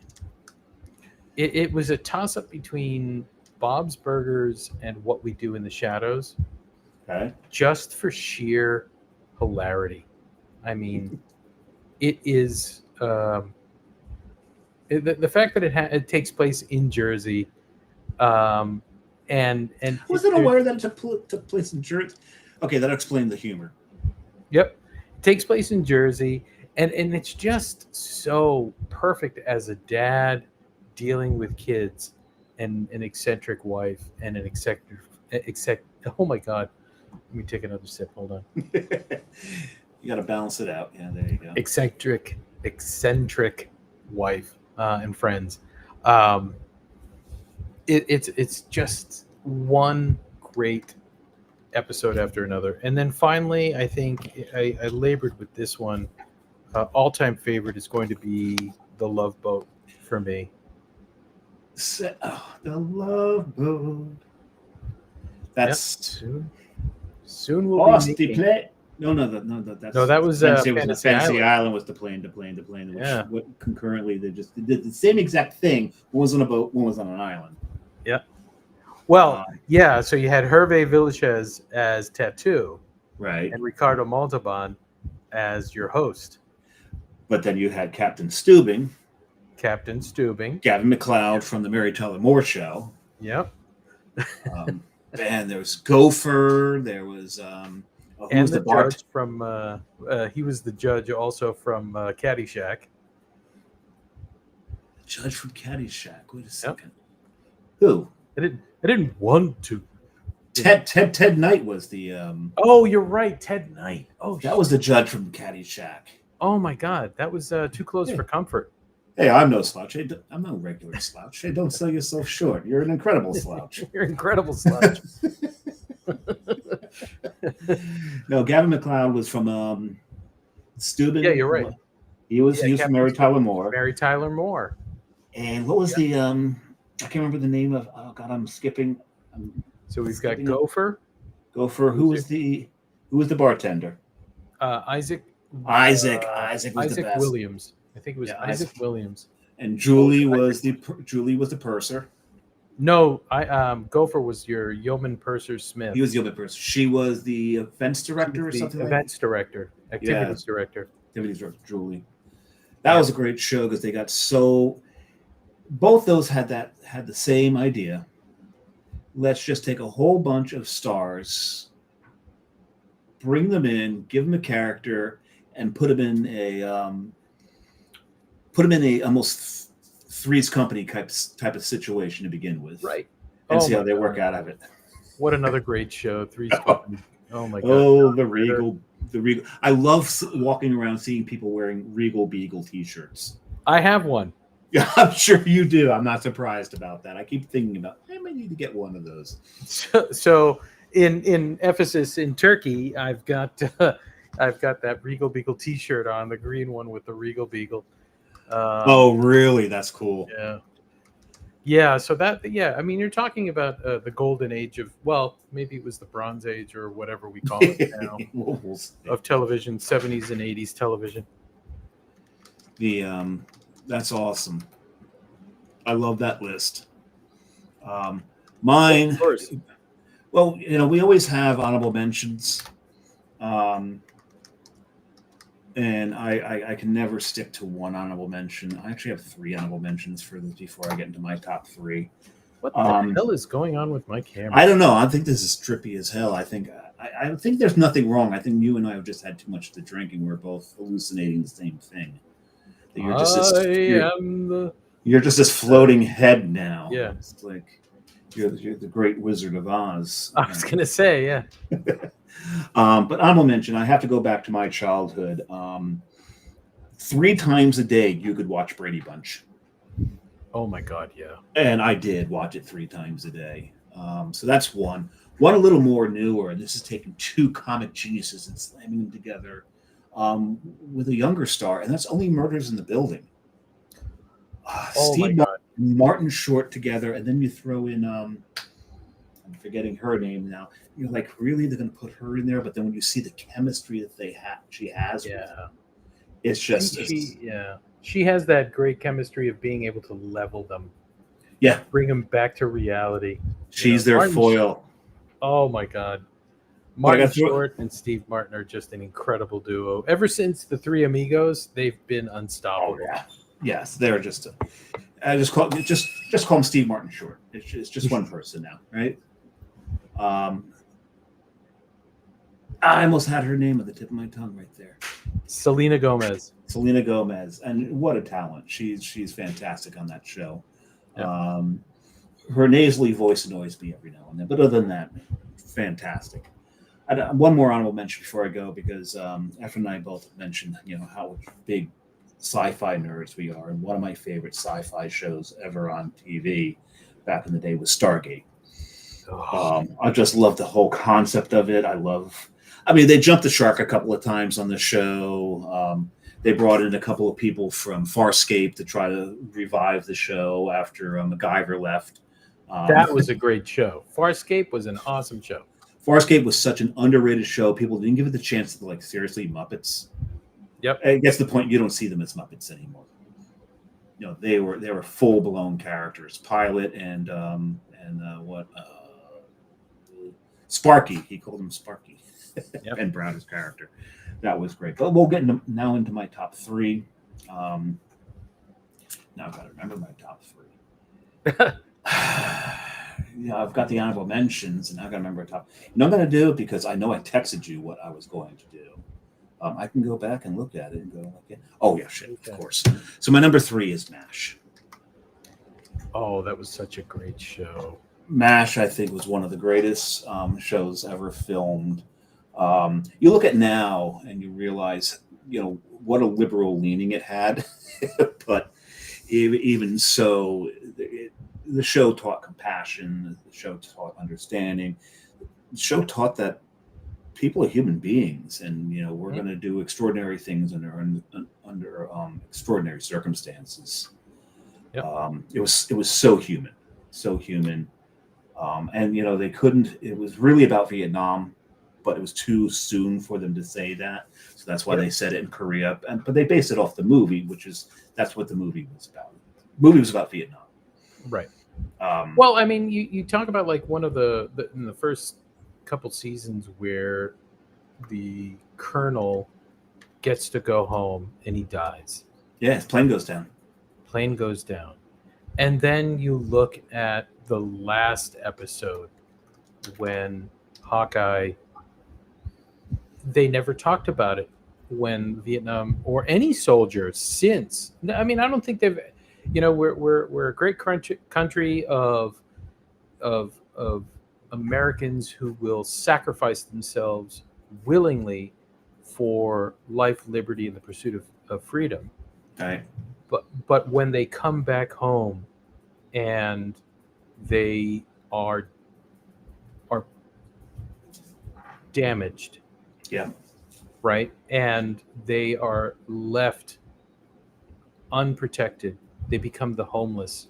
Yeah, the majority of all of our homeless tend to be, a lot of our American veterans, and that last episode when you see Hawkeye telling that woman to silence that rooster, or the chicken. Yeah, it was the chicken, right? It wasn't where he's talking to Stanley, right? And you realize at the end, oh my God, this woman sacrificed her child to keep them safe, right? I mean, that was just like kind of like the cherry on the ice cream that said, America, you got to do a better job of protecting your veterans. And that episode, So Long and Farewell was called, had the highest viewership until I forget which Super Bowl, but it was many Super Bowls before its record. No, I think before that. But it was the highest rated television show for a long time. Yep. That's how beloved that show was. So that was my number. God, yeah. That's my number 3. I mean, not to date myself, I remember as a kid growing up in JP, sitting in the living room with my parents, watching the news and seeing the video recording of maybe that same day of some kind of military action happening in Vietnam. Yeah. And seeing the wounded being transported into the choppers. It's kind of, I think our generation has had the privilege of experiencing multiple, wars and seeing how it has affected our veterans and never seeing it change. And the one thing a lot of people don't realize, I forget what the number is. Somewhere I have a patch with this number on this because I was involved with the I forget their name. They do the Ride for Freedom. It's a motorcycle group, and they had me speak at one of their rallies once. Wow. But they gave me a patch, and the patch has a number on it. And it's the number of veterans that commit suicide on a daily basis, and one's too many, and it's an epidemic. The country needs to do better by our veterans. Mm-hmm. Once they've done their duty and come home, they abandon them. I mean, that's where, for me, whenever I see a veteran, either like when you're driving on the highway and you see that veteran plate, and I could be stressed out of my mind, I could be trying to get to where I need to be, and I'm flashing high beams to get everybody out of my way. The moment I come up on a veteran plate, no, I back out, I go around them, and I give them, because the respect they're due. Yeah, and that's I'm not saying that that's kind of like the best I can do. I just look at it as, they deserve so much. Absolutely. Amen to that. Absolutely. Now that we've brought it down quite a bit, I'm gonna move on to my number 2. But some of my best drinking friends are vets, so they can drink. They can drink. See, they were trained to drink. My number two, back to my sci-fi roots, Andor. And we started talking about this where you've only seen the first season. I've only seen the first season, and that was unbelievable. The one thing, if anybody who hasn't seen Andor, you don't have to be a sci-fi geek to appreciate this show. You've got two of the greatest soliloquies ever given in television happen on this. One is Stellan Skarsgård. What did I give up? What did I sacrifice? And he starts it calmly, and then it starts to simmer, and then it starts to build. And by the time he's done, it is goosebumps. The performance he puts into that one speech. If you don't watch anything from Andor, Google Stellan Skarsgård's speech in Andor. And Skarsgård, but that Skarsgård, that one is epic. And then Andy Serkis.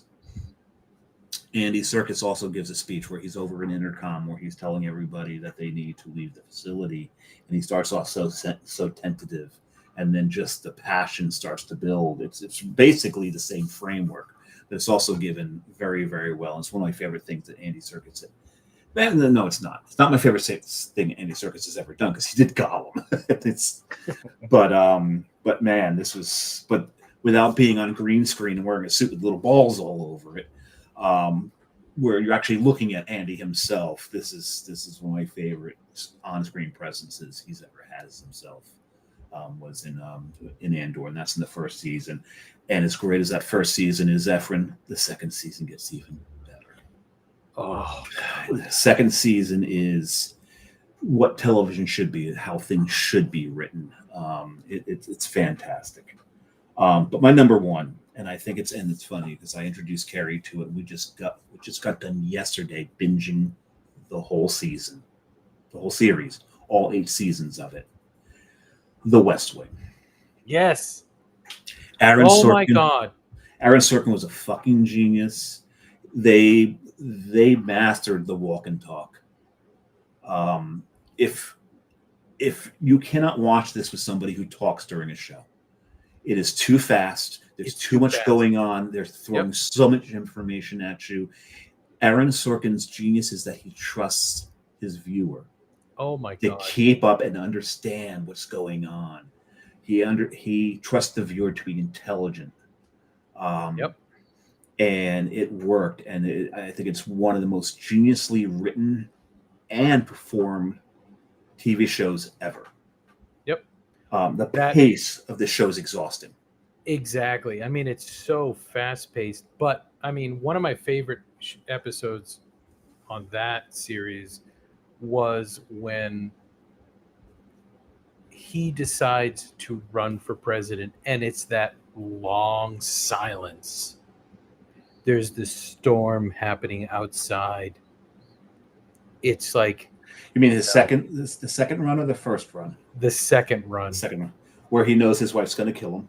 Exactly. Because he's promised Abby he's not going to run for a He's not going to run, but he knows the only... I mean, even in his first run, just like that whole... all of the picking out Toby, picking out his team was epic. Yeah. But that second running, and then you get that song in the background, just... I mean, to me, it was like... It's up there with Miami Vice. W. Snuffy Walden. That's his theme. Yep. That's the guy who wrote it. Yep. It's the same to me, that same epic moment like in Miami Vice when you've got Tubbs and Crockett. They're in the Corvette and they're going to do something terrible. And you've got Genesis playing in the background. Right? I mean... Oh, absolutely. That is that epic fucking moment in a show. And the funny thing is, to give you an idea of how great a director and writer that Sorkin was and how well this was all done, before she watched this series, Carrie had no respect for Rob Lowe.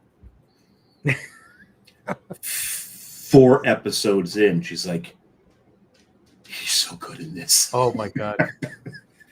One thing was pointed out, though, and I noticed immediately, like, wait a second, his shirts are monogrammed. I get that. Sam Seaboard, his middle name's Nathan. Yeah. So he's got S and S, but in the monogram, your last name's the biggest letter and it's in the middle. It should have been SSN. They screwed up the damn monogram. And it bothers me every time I watch and I see that shirt. It's like, it's like, oh my God. It's a nitpick, but yeah, they screwed up his monogram. Yeah. He's part of our generation that is ageless.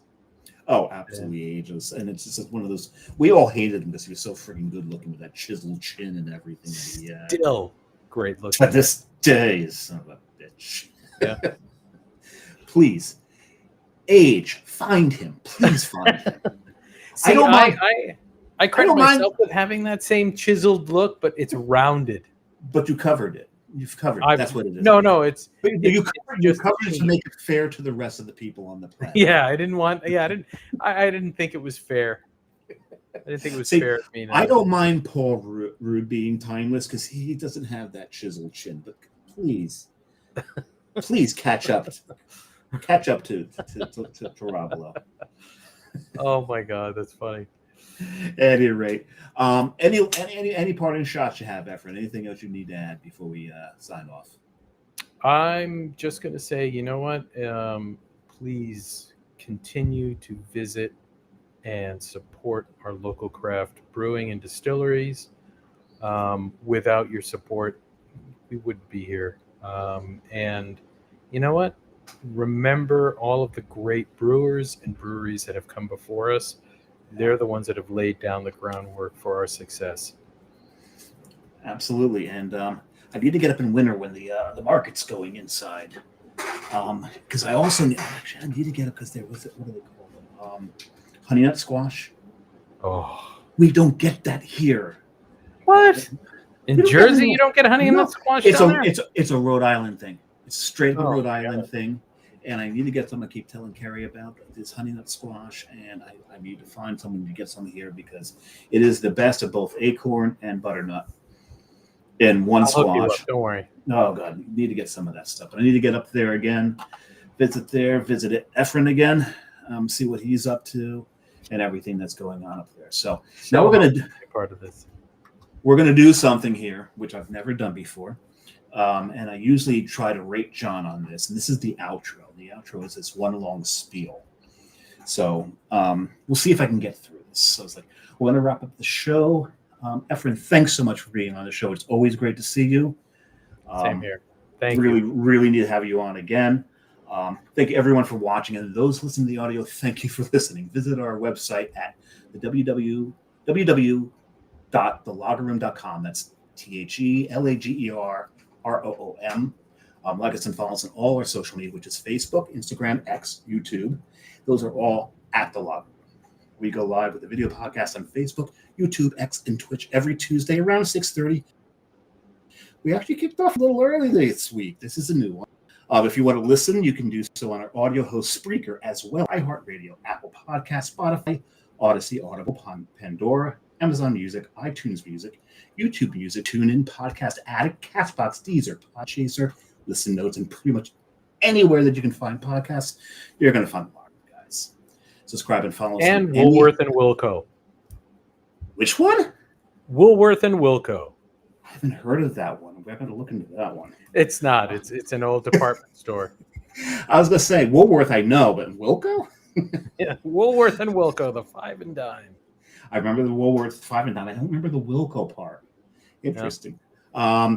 But subscribe and follow us on any or all of those services, and you will never miss a show. Thanks for following along with us. You have a great rest of your week. Have a wonderful weekend. Drink local. And as we've said before, drink legacy brands when you can. Once a month. Once a month. That's all we ask.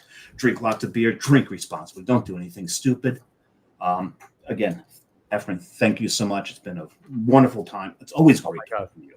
Pleasure's mine. Thank you so much for your time. And for everybody else, thank you so much. And we will talk to you next week.